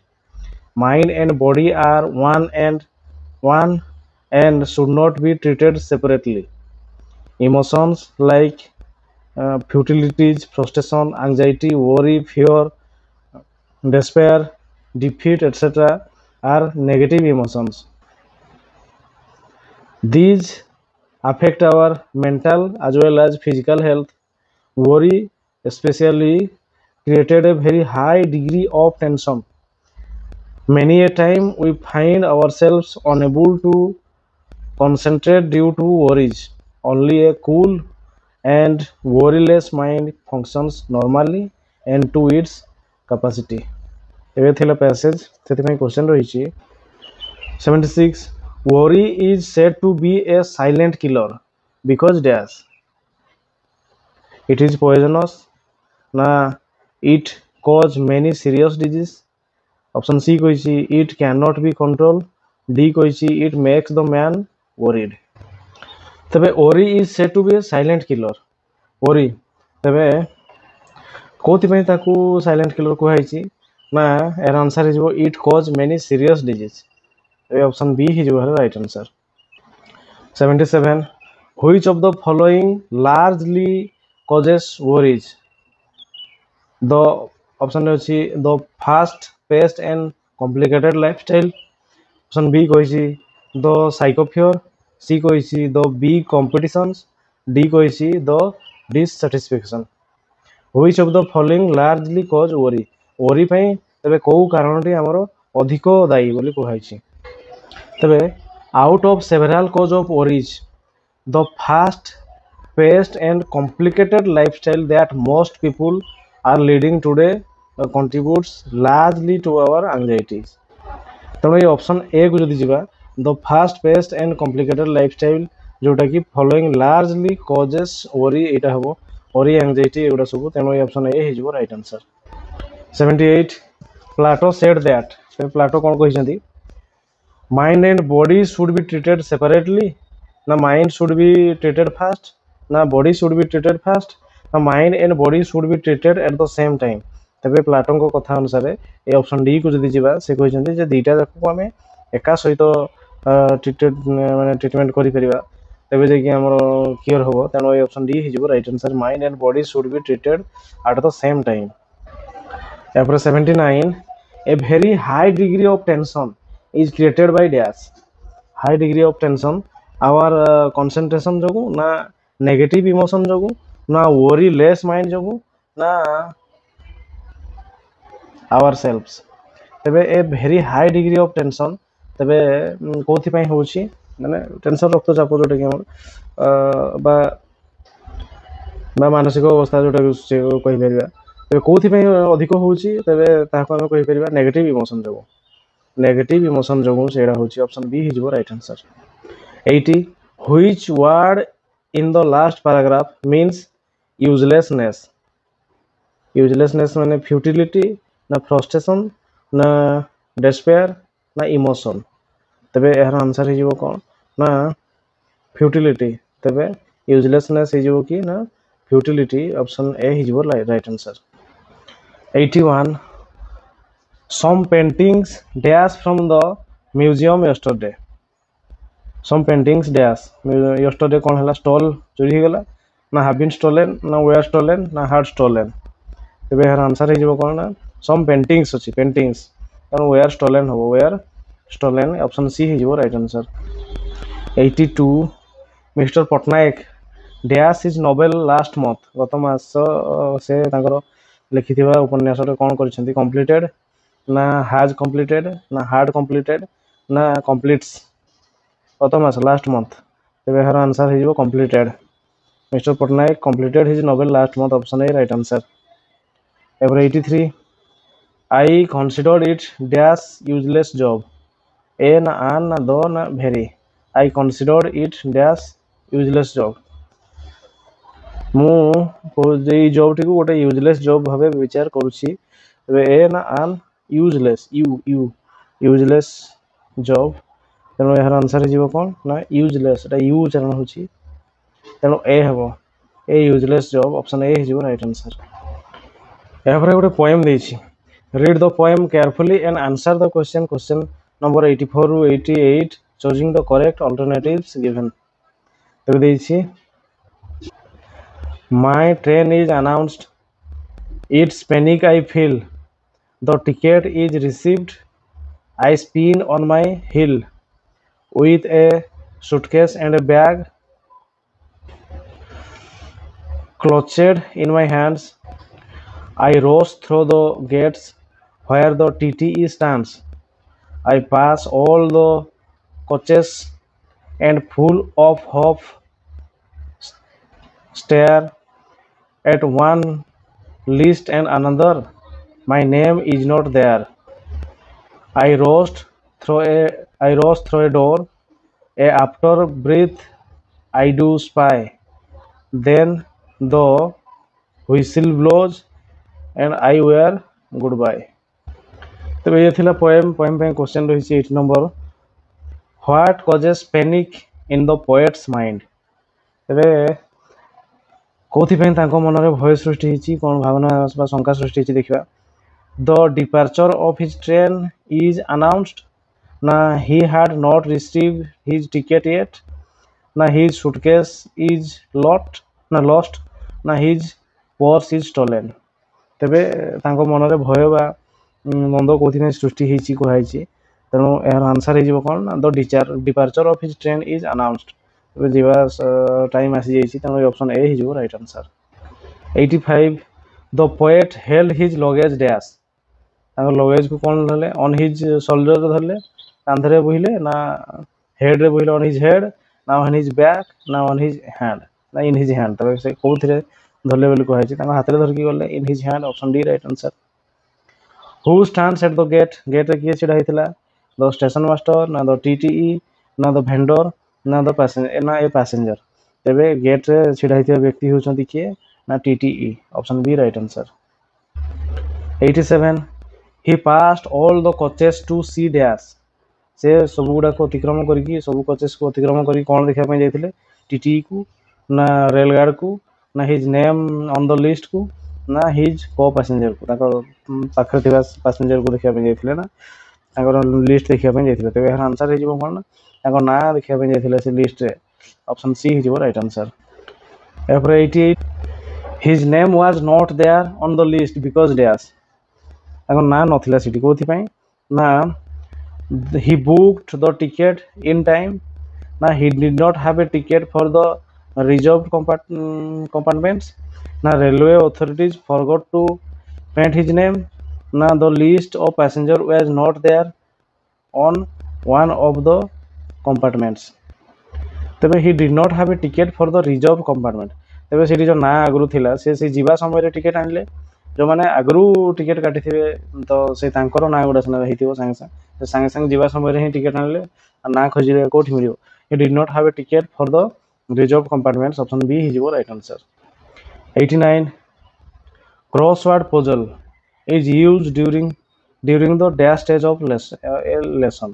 ତେବେ crossword puzzle ଆମେ କୋଉ ସମୟରେ କରିବା? Pre reading, ନା post reading, ନା pre preparation, ନା while reading. crossword puzzle ଆମେ କେତେବେଳେ ଦେଇପାରିବା? ନା ଆମେ ପଢ଼ା ସରିଲା ପରେ ଦେଇପାରିବା ପିଲାମାନଙ୍କୁ ଅଭ୍ୟାସ କାର୍ଯ୍ୟ, ପୋଷ୍ଟ ରିଡିଂ। ତେଣୁ ଅପସନ୍ ବି ହେଇଯିବ ରାଇଟ୍ ଆନ୍ସର। ଏହାପରେ 90 which of the following is a faulty habit of silent reading. Silent ରିଡିଂର ଫଲ୍ଟି ହ୍ୟାବିଟ୍ କ'ଣ? Guessing the meaning of different words, ନା moving eyes without head wagging, ନା use dictionary for understanding, ନା understanding the use of pronouns. ତେବେ faulty ହ୍ୟାବିଟ୍ଟା କ'ଣ ବୋଲି କୁହାଯାଇଛି silent ରିଡିଂର? ତେବେ ଗେସ୍ କରିବା, ମିନିଂକୁ ଆମେ ଗେସ୍ କରିବା, ଆଉ ମୁଣ୍ଡକୁ ସ୍ଥିର ରଖି କେବଳ ଆଖି ଏପଟ ସେପଟ କରିକି ପଢ଼ିବା, ଠିକ୍ ଅଛି। ଆଉ ପ୍ରୋନାଉନ୍ ଯେଉଁଠି ୟୁଜ୍ ହେଉଛି ତାଙ୍କର ଅଣ୍ଡରଷ୍ଟାଣ୍ଡ, ସେଗୁଡ଼ାକୁ ଅଣ୍ଡରଷ୍ଟାଣ୍ଡ କରିବା। ଆଉ ସାଇଲେଣ୍ଟ ରିଡିଂ ସମୟରେ ଡିକ୍ସନାରୀ ୟୁଜ୍ କରିକି ଆମେ ପଢ଼ିବା, ସେଗୁଡ଼ା ନୁହଁ। ସେ ଡିକ୍ସନାରୀ ୟୁଜ୍ ସେଗୁଡ଼ା ସରିଥିବ, ତାପରେ ଆମେ ସାଇଲେଣ୍ଟ ରିଡିଂ କରୁଛେ। ତେଣୁ ଅପସନ୍ ସି ସାଇଲେଣ୍ଟ ରିଡିଂର ହ୍ୟାବିଟ୍ ନୁହଁ। ତେଣୁ ଅପସନ୍ ସି ହେଇଯିବ ରାଇଟ୍ ଆନ୍ସର। କର୍ମଭିତ୍ତିକ ଶିକ୍ଷାଦାନ ପଦ୍ଧତି ସହିତ କେଉଁଟି ସମ୍ପର୍କିତ ନୁହେଁ?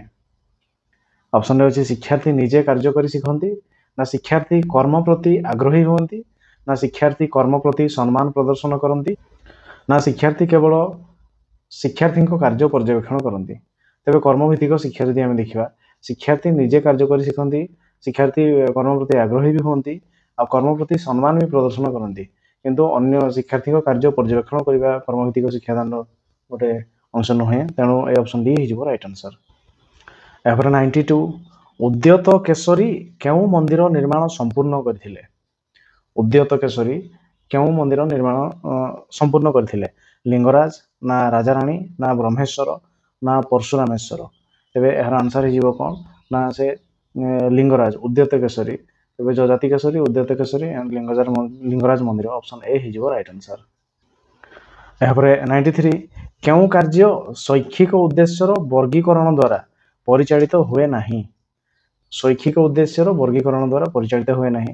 ଶ୍ରେଣୀଗୃହରେ ଆଦାନ ପ୍ରଦାନର ସଠିକତା, ନା ଶିକ୍ଷଣୀୟ ଅଭିଜ୍ଞତାର ମୂଲ୍ୟାୟନ, ନା ପାଠ୍ୟକ୍ରମ ପ୍ରସ୍ତୁତି, ନା ବିଦ୍ୟାଳୟ ଭିତ୍ତିଭୂମିର ଉନ୍ନତି। ଏବେ କେଉଁ କାର୍ଯ୍ୟ ଶୈକ୍ଷିକ ଉଦ୍ଦେଶ୍ୟର ବର୍ଗୀକରଣ ଦ୍ୱାରା ପରିଚାଳିତ ହୁଏ ନାହିଁ ବୋଲି କୁହାଯାଇଛି? ତ ଏହାର ଆନ୍ସର ହେଇଯିବ କ'ଣ ନା ଶୈକ୍ଷିକ ଉଦ୍ଦେଶ୍ୟର ବର୍ଗୀକରଣ ଦ୍ୱାରା ପରିଚାଳିତ ହୁଏ ନାହିଁ। ଯଦି ଦେଖିବା ଶ୍ରେଣୀଗୃହର ଆଦାନ ପ୍ରଦାନର ସଠିକତା, ଏ ଶୈକ୍ଷିକ ଉଦ୍ଦେଶ୍ୟ ରହିଛି। ତେବେ ଶିକ୍ଷଣୀୟ ଅଭିଜ୍ଞତାର ମୂଲ୍ୟାୟନ ବି ଚଳିବ, पाठ्यक्रम प्रस्तुति भी शैक्षिक उद्देश्य रही विद्यालय भित्तिभूमिर उन्नति सहित शैक्षिक उद्देश्य सेमती किसी ना तेणु भित्तिभूमि घर द्वार एगुड़ा सब आसो तो तेणु ऑप्शन डी हो राइट आंसर। एपर 94 भारतर केउठारे सर्वाधिक अशोधित तैल भंडार रही आसाम ना गुजरात ना पूर्व उपतट ना पश्चिम उपतट तेरे कौटी अशोधित तैल भंडार अधिक रही भारत में तेज यार आंसर हो कौन ना पश्चिम उपतट पश्चिम उपकूल जोटा कि मुंबई उपकूल जो साइडटा पश्चिम उपतट से ऑप्शन डी हो राइट आंसर।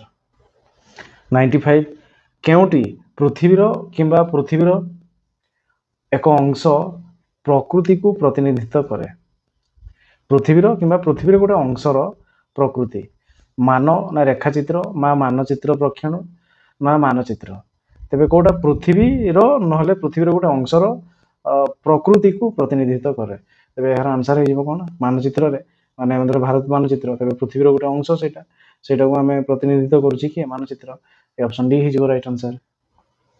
96 भारतर केउठारे नातिशीतोष्ण मंडलीय अरण्य देखा जाए पूर्वघाट ना पश्चिम घाट ना आरावली ना हिमालय तेरे केउठारे नातिशीतोष्ण मंडलीय अरण्य देखा जाए बोली कहुई तेरे यार आंसर हो कौन ना नातिशीतोष्ण मंडलीय अरण्य हिमालय हिमालय ऑप्शन डी हो राइट आंसर।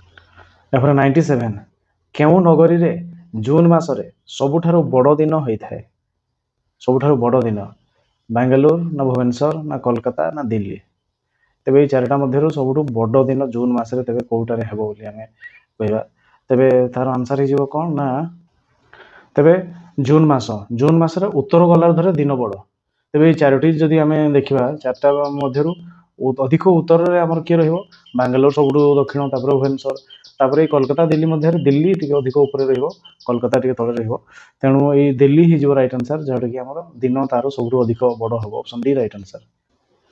98 वायुमंडलर केउ बलय ओजोन स्तर रही ट्रोपोस्फियर ना स्ट्रेटोस्फियर ना मेसोस्फियर ना थर्मोस्फियर वायुमंडलर केउ बलय ओजोन स्तर रही तेरे यार आंसर हो कौन ना स्ट्रेटोस्फियर सेकेंड स्तर जोटा कि स्ट्रेटोस्फियर प्रथम ट्रोपोस्फियर तापर स्ट्रेटोस्फियर ऑप्शन बी हो राइट आंसर।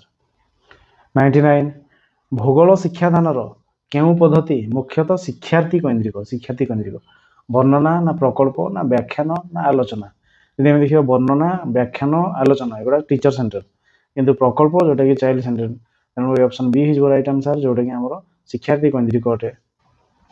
एपर 100 ओडिशा रे निम्नोक्त केउ प्रकार जलवायु परिलक्षित हुए ओडिशा रे निरक्षीय ना नातिशीतोष्ण ना क्रांतीय शुष्क एवं आर्द्र तेरे यार आंसर हो कौन ना निरक्षीय हूँ ग्रीष्ममंडलीय नातिशीतोष्ण है पड़ो आमर हिमालय अंचल क्रांतीय शुष्क नुहे शुष्क आर्द्र आर्द्र उष्ण एवं आर्द्र क्रांतीय उष्ण एवं आर्द्र आम ओडिशा रे ऑप्शन डी हो राइट आंसर। 101 निम्नोक्त केउ प्रकार अरण्य आश्रय बलय परि कार्य करिथाय क्रांतीय शुष्क पर्णमोर्ची ना मौसुमी ना जुआरिया ना क्रांतीय आर्द्र चिरहरित तेरे कौटा आश्रय बलय हम किए ना जुआरिया अरण्य जोटा कि आम हेन्ताल वन सुंदरी वन जोटा कहवा सी हूँ समुद्र ढेउ को रक्षा मृत्तिका क्षय रक्षा करे तेणु सी हो आश्रय बलय परि ऑप्शन सी राइट आंसर। 102 बास्ताइल रो पतन कौन सूचाई फ्रांस रे गणतांत्रिक सचेतनतार अभ्युदय ना फरासी बंदीशाला सुरक्षार दुर्बलता ना साधारण जनता फरासी सैन्य बाहिनी विरुद्ध विजय ना विप्लवी मानकर मुक्ति बास्ताइल तार पतन कौन सूचाई फ्रांस रे गणतांत्रिक सचेतनतार अभ्युदय फ्रांस रे गणतंत्र सृष्टि है ऑप्शन ए हो राइट आंसर। 103 केउठी बौद्धिक विकासर उपादान नुहे सृजन शक्ति ना सहन शक्ति ना चिंतन शक्ति ना कल्पना शक्ति बौद्धिक विकास जब देखा बौद्धिक मेंटल एबिलिटी तार डेभलप हम केते जदि आम देखा तार सृजन शक्ति हम से बढ़िया से चिंता करके लिखुची ये करुँच चिंतन शक्ति वृद्धि हे कल्पना शक्ति वृद्धि हे कि सहन शक्ति शारीरिक आसला जोटा कि बौद्धिक उपादान नुहे तेणु ऑप्शन बी हो राइट आंसर। यापर 104 कौन पाई निम्नोक्त प्रजत्न प्रमाद पद्धति अधिक फलप्रद ऑप्शन अच्छी तथ्य संग्रह करने ना पाठ मन रखापी ना अनुसिद्धांत पहुँचापी ना कौशल हासिल करने तेरे प्रजत्न प्रमाद पद्धति अधिक फलप्रद कौन होते तेरे यार आंसर हो कौन ना पाठ मन रखा बारंबार बारंबार करके ऑप्शन बी हो राइट आंसर 105 भारतीय जातीय कांग्रेस रो साधारण अधिवेशन रे किए भारत छाड़ प्रस्ताव आगत करथिले मौलाना अबुल कलाम आजाद ना जवाहरलाल नेहरू ना सरदार वल्लभ भाई पटेल ना महात्मा गांधी भारतीय जातीय कांग्रेस रो साधारण अधिवेशन रे भारत छाड़ प्रस्ताव आगत करथिबा व्यक्ति होचंदी किए ना जवाहरलाल नेहरू ऑप्शन बी हिजबो राइट आंसर 106 राज्यसभा रो सदस्य हेबा पई जने व्यक्तिर निम्नतम बयस केते हेबा दरकार 18 ना 25 ना 32 ना 35 जने राज्यसभा रो सदस्य हेबा पई जने व्यक्तिर राज्यसभा रो सदस्य हेबा पई ताको 35 वर्ष हेबा पई आवश्यक तेणु ऑप्शन डी हिजबो राइट आंसर एफरे 107 निम्नोक्त केउ चाप बलय रे वर्ष सारा ऊर्ध्वगामी आर्द्रवायु शीतल हेबा फल रे प्रचुर वृष्टिपात होइथाय उपक्रांतीय शांत बलय ना उपमेरु देशीय लघुचाप बलय ना निरक्ष शांत बलय ना मेरु देशीय घूर्चाप बलय तेबे केउ चाप बलय रे वर्ष सारा ऊर्ध्वगामी वायुस्रोत शीतल हेबा फल रे प्रचुर वृष्टिपात होइथाय तार आंसर हिजबो कोन निरक्ष शांत बलय माने वर्ष सारा ऊर्ध्वगामी आर्द्रवायु शीतल हेबा फल रे निरक्ष शांत बलय जोटा कि हमर विश्वमंडलीय दिन बेले प्रबल गरम उपर बेले प्रबल वर्षा ये ऑप्शन सी हिजबो राइट आंसर एफरे 108 निम्नोक्त केउटी भूगोल शिक्षादान रे प्रतिरूप प्रस्तुतिर विपरीत धर्मी सादृश्य ना जटिलता ना आग्रह दीपक ना प्रासंगिकता केउटी भूगोल शिक्षादान रे प्रतिरूप प्रस्तुति माने आम कौन करवा प्रतिरूप माने मानचित्र कि ग्लोब ये टाइप जिन प्रस्तुति रे कोटा ताले विपरीत धर्मी तेज यार आंसर हो कौन ना प्रतिरूप प्रस्तुति ताले सादृश्य हवा दरकार आग्रह भी हवा दरकार प्रासंगिकता रहा दरकार कि जटिलता रहिले हम ना तेणु ऑप्शन बी हो राइट आंसर यापर 109 ओडिशार केउ जिले में बहुल भाव लंका चाष कराए बालेश्वर ना कटक ना गंजाम ना केन्दुझर तेज लंका चाष ओडिशा रे बहुल भाव करा जिला हूँ कौन ना गंजाम जिला ऑप्शन सी हो राइट आंसर 110 भूगोल शिक्षादान पद्धति दृष्टि निम्नोक्त केउटी अन्य तीनोटी ठारू भिन्न शिक्षा पर्यटन ना शिक्षा प्रदर्शनी ना क्षेत्र परिभ्रमण ना केवल खाली परिभ्रमण तो भूगोल शिक्षादान पद्धति दृष्टि निम्नोक्त केउटी अन्य तीनोटी ठारू भिन्न तेरे भूगोल शिक्षादान जदि आम देखा तेरे कौन है ना शिक्षा पर्यटन बुले ना पिला क्षेत्र परिभ्रमण भी बुले ना परिभ्रमण भी बुले ना कि शिक्षा प्रदर्शनी से अलग जिनस गोटे जिनस देखा क्लासरूम रे ना आम से विज्ञान मेला टाइप तेणु ऑप्शन बी हो राइट आंसर 11 नंबर निष्कासन करा जाउथिबा खनिज दृष्टिकोण अन्य तीनोटी ठारू भिन्न खनिजटी को बाछि लेख खनिज तेरे देखा बलाणी ना किरीबुरु ना नुआमुंडी ना पंचपटमाड़ी तेरे कौटी अलग कराए तेज यार आंसर हो कौन ना पंचपटमाड़ी रे बलाणी किरीबुरु नुआमुंडी एगुड़ा एक टाइप पंचपटमाड़ी अलग ऑप्शन डी हो राइट आंसर यापर 112 केउटी त्रिमात्रिक ब्लू प्रिंट परिसरभुक्त नुहे प्रश्नर प्रकार ना शिक्षण उद्देश्य ना शिक्षण विषय वस्तु ना शिक्षण स्तर केउटी त्रिमात्रिक ब्लू प्रिंट परिसरभुक्त नुह तेज यार आंसर हो कौन ना शिक्षण स्तर तेज प्रश्नर प्रकार उद्देश्य भी शिक्षण विषय वस्तु भी दरकार कि शिक्षण स्तर अनुसार नुह तेणु सब पिला क्वेश्चन कर ऑप्शन डी हो राइट आंसर 113 मध्ययुगीय भारत रे केउ माने खोट भाव में परिचित थिले धर्मगुरु ना सामरिक नेता ना ग्रामर मुख्य ना गायक खोट भाव में परिचित थे कौ मैंने ना ग्रामर मुख्य मान को खोट कहुला ऑप्शन सी राइट आंसर 114 डेलकर अभिज्ञता शंकुर उपरु तल आड़ को केउ क्रमटी ठीक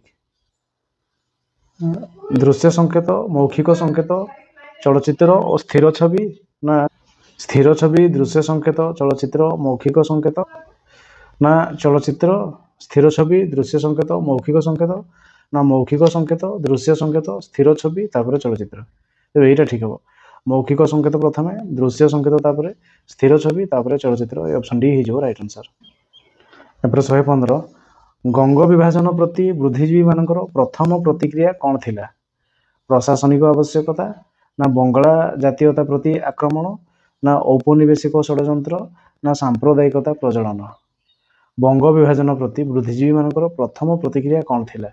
ତେବେ ବଙ୍ଗ ବିଭାଜନ ପାଇଁ ତାହେଲେ ଫାଷ୍ଟ ଟାର୍ଗେଟ ତାହେଲେ କ'ଣ ଥିଲା? ତେବେ ଏହାର ଆନ୍ସର ହେଇଯିବ କ'ଣ ନା ବଙ୍ଗଳା ଜାତୀୟତା ପ୍ରତି ଆକ୍ରମଣ। ଅପସନ୍ ବି ହେଇଯିବ ରାଇଟ୍ ଆନ୍ସର। ଏହାପରେ 116 କେଉଁଟି ଚାପ ଗୋଷ୍ଠୀର କାର୍ଯ୍ୟ ନୁହେଁ? ନିଜ ଗୋଷ୍ଠୀର ସ୍ୱାର୍ଥ ବିକାଶ, ନା ଗୋଷ୍ଠୀଭୁକ୍ତ ସଦସ୍ୟଙ୍କ ସ୍ୱାର୍ଥ ରକ୍ଷା, ନା ସରକାର ଓ ବ୍ୟବସ୍ଥାପକ ସଭାର ସଭ୍ୟଙ୍କୁ ପ୍ରଭାବିତ କରିବା, ନା ଗୋଷ୍ଠୀ ସ୍ୱାର୍ଥ ପାଇଁ ନିର୍ବାଚନରେ ଲଢ଼ିବା। ତେବେ ଚାପ ଗୋଷ୍ଠୀର କାମ କୋଉଟା ନୁହଁ? ତେବେ ଚାପ ଗୋଷ୍ଠୀର କାମ ନିର୍ବାଚନ ଲଢ଼ିବା ଚାପ ଗୋଷ୍ଠୀର କାମ ନୁହଁ, ତେଣୁ ଏଇ ଅପସନ୍ ଡି ହେଇଯିବ ରାଇଟ୍ ଆନ୍ସର। 117 ବୃତ୍ତୀୟ ରେଖାଚିତ୍ର ଦ୍ୱାରା ନିମ୍ନୋକ୍ତ କେଉଁ ତଥ୍ୟ ଠିକ୍ ଭାବେ ଦର୍ଶାଯାଇ ପାରିବ ନାହିଁ? ବୃତ୍ତ ଭିତରେ ଆମର ଯେମିତି ବାୟୁମଣ୍ଡଳକୁ ଦର୍ଶାଇ ପାରିବା ବୃତ୍ତ ରେଖାଚିତ୍ରରେ। ବିଭିନ୍ନ ଧରଣ ଭୂ ବ୍ୟବହାରରେ ପରିମାଣାତ୍ମକ ତୁଳନା, ନା ଦଶକ ଭିତରେ ତୁଳନାତ୍ମକ ଭାବେ ଜନସଂଖ୍ୟା ବୃଦ୍ଧି, ନା ବୃତ୍ତିଗତ ଶ୍ରେଣୀ ବିଭାଗ ଅନୁଯାୟୀ ଶ୍ରମିକ ସଂଖ୍ୟା, ନା ବାୟୁରେ ବିଭିନ୍ନ ଗ୍ୟାସର ଅନୁପାତିକ ପରିମାଣ। ତେବେ ବୃତ୍ତ ଚିତ୍ର ଦ୍ୱାରା କୋଉଟା ଆମେ ଦେଖାଇ ପାରିବା ନାହିଁ। ଯଦି ଆମେ ଦେଖିବା ବାୟୁରେ ବିଭିନ୍ନ ଗ୍ୟାସକୁ ଦେଖାଇ ପାରିବା, ଶ୍ରମିକ ସଂଖ୍ୟା ଗୁଡ଼ାକୁ ବି ଦେଖାଇ ପାରିବା, ଭୂ ବ୍ୟବହାରର ପରିମାଣାତ୍ମକ ତୁଳନା ବି ଦେଖାଇ ପାରିବା, କିନ୍ତୁ ଜନସଂଖ୍ୟା ବୃଦ୍ଧିଟା କେମିତି ଦେଖିବା? ଗତ ବର୍ଷ ଏତିକି ଥିଲା, ଗତ ବର୍ଷ ଏତିକି ହେଲେ, ସେତିକି ଦେଖାଇ ହେବ ନାହିଁ, ତେଣୁ ଅପସନ୍ ବି ହେଇଯିବ ରାଇଟ୍ ଆନ୍ସର। 118 କ୍ଷେତ୍ର ପରିଭ୍ରମଣ ପଦ୍ଧତିର ସୂତ୍ରପାତ କିଏ କରିଥିଲେ? କ୍ଷେତ୍ର ପରିଭ୍ରମଣ ପଦ୍ଧତିର ସୂତ୍ରପାତ କରିଥିବା ବ୍ୟକ୍ତି ହେଉଛନ୍ତି କିଏ? ନା ଅପସନ୍ ଅଛି ରେଇନ୍, ନା କିଲପାଟ୍ରିକ୍, ନା ଷ୍ଟିଭେନସନ୍, ନା ପାର୍କର। ତେବେ ଏହାର ଆନ୍ସର ହେଇଯିବ କ'ଣ ନା ରେଇନ୍, ଯିଏକି କ୍ଷେତ୍ର ପରିଭ୍ରମଣ ପଦ୍ଧତି ସୂତ୍ରପାତ କରିଥିଲେ। Option A right answer. 119 Himalaya ପର୍ବତମାଳାର କେଉଁ ଉଦ୍ଭିଦ ବର୍ତ୍ତମାନ ବିପଦଗ୍ରସ୍ତ? ଜୁନିପର, ନା ଫିର୍, ନା ଇୟୁ, ନା ଓକ୍। ତେବେ ଏହାର ଆନ୍ସର ହେଇଯିବ କ'ଣ ନା ଇୟୁ ଗଛ, ଯୋଉଟାକି ବିପଦଗ୍ରସ୍ତ। Option C right answer. 120 କେଉଁ ଧରଣର ମେଘ ସାଧାରଣତଃ ଊର୍ଦ୍ଧ୍ୱଗାମୀ ବାୟୁ ସ୍ରୋତ ଦ୍ୱାରା ସୃଷ୍ଟି ହୋଇଥାଏ? ଅଳକ, ନା କୃଷ୍ଣ, ନା ପୁଞ୍ଜୀଭୂତ, ନା ସ୍ତରୀଭୂତ। ତେବେ ଏହାର ଆନ୍ସର ହେଇଯିବ କ'ଣ ନା ପୁଞ୍ଜୀଭୂତ। Option C right answer. 121 number ଏହି ପ୍ରଶ୍ନଟି ହେଉଛି ପରିଭ୍ରମଣ ପଦ୍ଧତି ଦ୍ୱାରା ଇତିହାସ ଶିକ୍ଷାଦାନର କେଉଁଟି ସାଧିତ ହୋଇନଥାଏ? ପରିଭ୍ରମଣ ପଦ୍ଧତି ଦ୍ୱାରା ତେବେ ଇତିହାସ ଶିକ୍ଷାଦାନର କେଉଁଟି ହୋଇନଥାଏ? ଅପସନ୍ରେ ରହିଛି ଶିକ୍ଷାର୍ଥୀମାନଙ୍କ ଆଗ୍ରହ ବୃଦ୍ଧି, ନା ବାର୍ଷିକ ଯୋଜନା ଅନୁସାରେ ସମସ୍ତ ପ୍ରସଙ୍ଗର ଶିକ୍ଷାଦାନ ସମାପନ, ନା ଶିକ୍ଷକ ଶିକ୍ଷାର୍ଥୀଙ୍କ ପାରସ୍ପରିକ ସହଯୋଗ ବୃଦ୍ଧି, ନା ଉଚ୍ଚ ପ୍ରଣାଳୀରେ ଶିକ୍ଷାଦାନର ସୁଯୋଗ। ତେବେ କେଉଁଟା ସାଧିତ ହୋଇନଥାଏ କୁହାଯାଇଛି? ତେବେ ଯଦି ଆମେ ଦେଖିବା ଶିକ୍ଷାର୍ଥୀମାନଙ୍କର ଆଗ୍ରହ ବୃଦ୍ଧି ହୋଇଥାଏ, ଶିକ୍ଷକ ଶିକ୍ଷାର୍ଥୀଙ୍କ ପାରସ୍ପରିକ ସହଯୋଗ ବି ବୃଦ୍ଧି ହୋଇଥାଏ। ତାପରେ ଯଦି ଦେଖିବା ବାର୍ଷିକ ଯୋଜନା ଅନୁସାରେ ସମସ୍ତ ପ୍ରସଙ୍ଗର ଶିକ୍ଷାଦାନ ସମାପନ ଆମେ ଏଇ ପରିଭ୍ରମଣ ପଦ୍ଧତି ଦ୍ୱାରା କରିପାରିବା ନାହିଁ, ତେଣୁ ଏହା ହେଇପାରିବ ନାହିଁ। ଅପସନ୍ ବି, ତେଣୁ ଏଇ ଅପସନ୍ ବି ହେଇଯିବ ରାଇଟ୍ ଆନ୍ସର। ଏହାପରେ 122 ନମ୍ବର ବହୁ ବିକଳ୍ପ ପ୍ରଶ୍ନ କେଉଁ ପ୍ରକାରର ଅଟେ? ନିର୍ବାଚନମୂଳକ, ନା ସମାପନମୂଳକ, ନା ସମ୍ପର୍କ ନିର୍ଣ୍ଣୟ, ନା ମେଳକ। ତେବେ ବହୁ ବିକଳ୍ପ ରହିଛି, ମାନେ ଏଇ ପ୍ରଶ୍ନଟିକୁ ହିଁ ଦେଖିବା। ଏଥିରେ 4ଟି ବିକଳ୍ପ ଅଛି, ଏଥିରୁ ଆମେ ଗୋଟେକୁ ଖୋଜିବା ପାଇଁ ପଡ଼ିବ। ତେଣୁ ଖୋଜିବା ପାଇଁ ପଡ଼ିବ ମାନେ କ'ଣ କରିବା? ମାନେ ନିର୍ବାଚନ କରିବା ପାଇଁ ପଡ଼ିବ। ତେଣୁ କ'ଣ ହେଇଯିବ ନା ଅପସନ୍ ଏ ନିର୍ବାଚନମୂଳକ ହେଇଯିବ right answer. 123 spirit of the lodge ପୁସ୍ତକ କିଏ ରଚନା କରିଥିଲେ? ମଣ୍ଟେସ୍କ୍ୟୁ, ନା ଭଲ୍ଟାୟାର, ନା ରୁସୋ, ନା କାର୍ଲମାର୍କ୍ସ। ତେବେ ଏହାର ଆନ୍ସର ହେଇଯିବ କ'ଣ ନା ଏ ସ୍ପିରିଟ୍ ଅଫ୍ ଦ ଲ ଏହି ପୁସ୍ତକର ରଚୟିତା ହେଉଛନ୍ତି କିଏ? ନା ମଣ୍ଟେସ୍କ୍ୟୁ। ଅପସନ୍ ଏ ହେଇଯିବ ରାଇଟ୍ ଆନ୍ସର। ଏହାପରେ 124 ଯାଅ ତୁମ ପ୍ରଭୁଙ୍କୁ କୁହ ଯେ ଆମ୍ଭେମାନେ ଲୋକମାନଙ୍କର ଇଚ୍ଛା ଅନୁସାରେ ଏଠାରେ ଅଛୁ ଏବଂ ବାୟୋନେଟ୍ ମୁନ ବ୍ୟତୀତ ଆମ୍ଭେମାନେ ଯିବୁ ନାହିଁ। ଏହା କିଏ କହିଥିଲେ? ରବେସ୍ପିୟର, ନା ନେପୋଲିଅନ୍, ନା ମିରାବୋ, ନା ନେକର। ତେବେ ଏଇ କଥାଟି କହିଥିବା ବ୍ୟକ୍ତି ହେଉଛନ୍ତି କିଏ? ନା ସିଏ ହେଉଛନ୍ତି ମିରାବୋ। ମିରାବୋ। ଅପସନ୍ ସି ହେଇଯିବ ରାଇଟ୍ ଆନ୍ସର। ଏହାପରେ 125 ଓଡ଼ିଶାରେ ଗଙ୍ଗ ରାଜତ୍ୱ ସମୟରେ କାହାକୁ ପାତ୍ର ସାମନ୍ତ କୁହାଯାଉଥିଲା? ପାତ୍ର ସାମନ୍ତ। ତେବେ ସେନାଧ୍ୟକ୍ଷଙ୍କୁ, ନା ମନ୍ତ୍ରୀଙ୍କୁ, ନା ଏକ ମଣ୍ଡଳର ମୁଖ୍ୟଙ୍କୁ, ନା ସୀମାନ୍ତ ରକ୍ଷାକାରୀମାନଙ୍କର ମୁଖ୍ୟଙ୍କୁ। ତେବେ ପାତ୍ର ସାମନ୍ତ। ତେବେ ଗଙ୍ଗ ରାଜତ୍ୱ ସମୟରେ ପାତ୍ର ସାମନ୍ତ କାହାକୁ କୁହାଯାଉଥିଲା? ନା ସିଏ ହେଉଥିଲେ କିଏ? ନା ମନ୍ତ୍ରୀ। ଅପସନ୍ ବି ହେଇଯିବ ରାଇଟ୍ ଆନ୍ସର। ଏହାପରେ 126 ନମ୍ବର ବନ୍ଦେ ମାତରମ୍ କେଉଁ ଆନ୍ଦୋଳନର ସଂଗ୍ରାମ ସଙ୍ଗୀତ ଥିଲା? ତେବେ ବନ୍ଦେ ମାତରମ୍ କେଉଁ ଆନ୍ଦୋଳନ ବେଳେ ଗାୟନ କରାଯାଉଥିଲା? ଭାରତ ଛାଡ଼ ଆନ୍ଦୋଳନ, ନା ଅସହଯୋଗ ଆନ୍ଦୋଳନ, ନା ସ୍ୱଦେଶୀ ଆନ୍ଦୋଳନ, ନା ଖିଲାଫତ ଆନ୍ଦୋଳନ। ବନ୍ଦେ ମାତରମ୍ ଯେଉଁ ନାରା ଆମର ଲାଗିଥିଲା ତେବେ ସେଇଟା କେତେବେଳେ ହେଉଥିଲା? ନା ସ୍ୱଦେଶୀ ଆନ୍ଦୋଳନ ସମୟରେ ସ୍ୱଦେଶୀ ଆନ୍ଦୋଳନ ଅପସନ୍ ସି ହେଇଯିବ ରାଇଟ୍ ଆନ୍ସର୍। ସେହି ସମୟରେ ବନ୍ଦେ ମାତରମ୍ ସଙ୍ଗୀତ ଗାନ କରାଯାଉଥିଲା ଅପସନ୍ ସି ରାଇଟ୍ ଆନ୍ସର୍। ଏହାପରେ 127 ମାନକୀକୃତ ପରୀକ୍ଷଣର କେଉଁ ଲକ୍ଷଣଟି ପରୀକ୍ଷଣ ଲବ୍ଧାଙ୍କମାନଙ୍କର ସୁସଙ୍ଗତିକୁ ସୂଚିତ କରେ? ବିଶ୍ୱସନୀୟତା ନା ଉପଯୋଗିତା ନା ବସ୍ତୁନିଷ୍ଠତା ନା ବୈଧତା? ମାନକୀକୃତ ପରୀକ୍ଷଣର କେଉଁ ପରୀକ୍ଷଣଟି ପରୀକ୍ଷଣ ଲବ୍ଧାଙ୍କମାନଙ୍କର ସୁସଙ୍ଗତିକୁ ସୂଚିତ କରେ? ତେବେ ଏହାର ଆନ୍ସର୍ ହେଇଯିବ କ'ଣ ନା ବିଶ୍ୱସନୀୟତା। ଏ ଅପସନ୍ ଏ ହେଇଯିବ ରାଇଟ୍ ଆନ୍ସର୍। ଏହାପରେ 128 ଇତିହାସ ଶିକ୍ଷାଦାନର ବୋଧ ଉଦ୍ଦେଶ୍ୟ ସହିତ କେଉଁ ପ୍ରକ୍ରିୟାନିଷ୍ଠ କ୍ରିୟାପଦ ସମ୍ପର୍କିତ ନୁହେଁ? ଇତିହାସ ଶିକ୍ଷାଦାନର ବୋଧ ଉଦ୍ଦେଶ୍ୟ, ତେବେ ବୋଧ ଶକ୍ତି ସହିତ କେଉଁଟା ନୁହଁ? କାରଣ ଦର୍ଶାଇବା ନା ବ୍ୟାଖ୍ୟା କରିବା ନା ସଂଜ୍ଞା ଲେଖିବା ନା ଉଦାହରଣ ଦେବା? ତେବେ ଏଇଗୁଡ଼ାକୁ ଯଦି ଆମେ ଦେଖିବା ତେବେ କାରଣ ଦର୍ଶାଇବା ପାଇଁ ବୋଧ ଶକ୍ତି ନିହାତି ଦରକାର, ବ୍ୟାଖ୍ୟାନ କରିବା ପାଇଁ ବି ବୋଧ ଶକ୍ତି ଦରକାର, ଉଦାହରଣ ସେପରି ସମ୍ପର୍କ ନିର୍ଣ୍ଣୟ କରି ଉଦାହରଣ ଦେବା ବି ବୋଧ ଶକ୍ତି ଦରକାର, କିନ୍ତୁ ସଂଜ୍ଞା ଲେଖିବା ପାଇଁ ଆମକୁ ମନେ ରଖିବା ପାଇଁ ପଡ଼ିବ ପାଠଟିକୁ। ତେଣୁ ଏ ଅପସନ୍ ସି ହେଇଯିବ ରାଇଟ୍ ଆନ୍ସର୍, ଯେଉଁଟାକି ବୋଧ ଉଦ୍ଦେଶ୍ୟ ସହିତ ସମ୍ପର୍କିତ ନୁହେଁ। Option C right answer. ଏହାପରେ 129 ଇତିହାସ ଶିକ୍ଷାଦାନର ଉଦ୍ଦେଶ୍ୟ ନିରୂପଣ ପାଇଁ କେଉଁ ଉତ୍ସଟିକୁ ଉପଯୁକ୍ତ ବୋଲି ବିଚାର କରାଯାଏ ନାହିଁ? ଇତିହାସ ଶିକ୍ଷାଦାନର ଉଦ୍ଦେଶ୍ୟ ନିରୂପଣ ପାଇଁ କେଉଁ ଉତ୍ସଟିକୁ ଉପଯୁକ୍ତ ବୋଲି ବିଚାର କରାଯାଏ ନାହିଁ? ସାଂସ୍କୃତିକ ଐତିହ୍ୟ ନା ବିଷୟର ସ୍ୱରୂପ ନା ଅଭିଭାବକମାନଙ୍କର ସାମାଜିକ ସ୍ଥିତି ନା ଶିକ୍ଷାର୍ଥୀମାନଙ୍କର ମନସ୍ତାତ୍ତ୍ୱିକ ଆବଶ୍ୟକତା? ତେବେ ଇତିହାସ ଶିକ୍ଷାଦାନର ଉଦ୍ଦେଶ୍ୟ ନିରୂପଣ ପାଇଁ କେଉଁ ଉତ୍ସଟିକୁ ଉପଯୁକ୍ତ ବୋଲି ବିଚାର କରାଯାଏ ନାହିଁ କୁହାଯାଇଛି। ତେବେ କେଉଁଟାକୁ ଆମେ ଉପଯୁକ୍ତ ବୋଲି ବିଚାର କରିବା ନାହିଁ?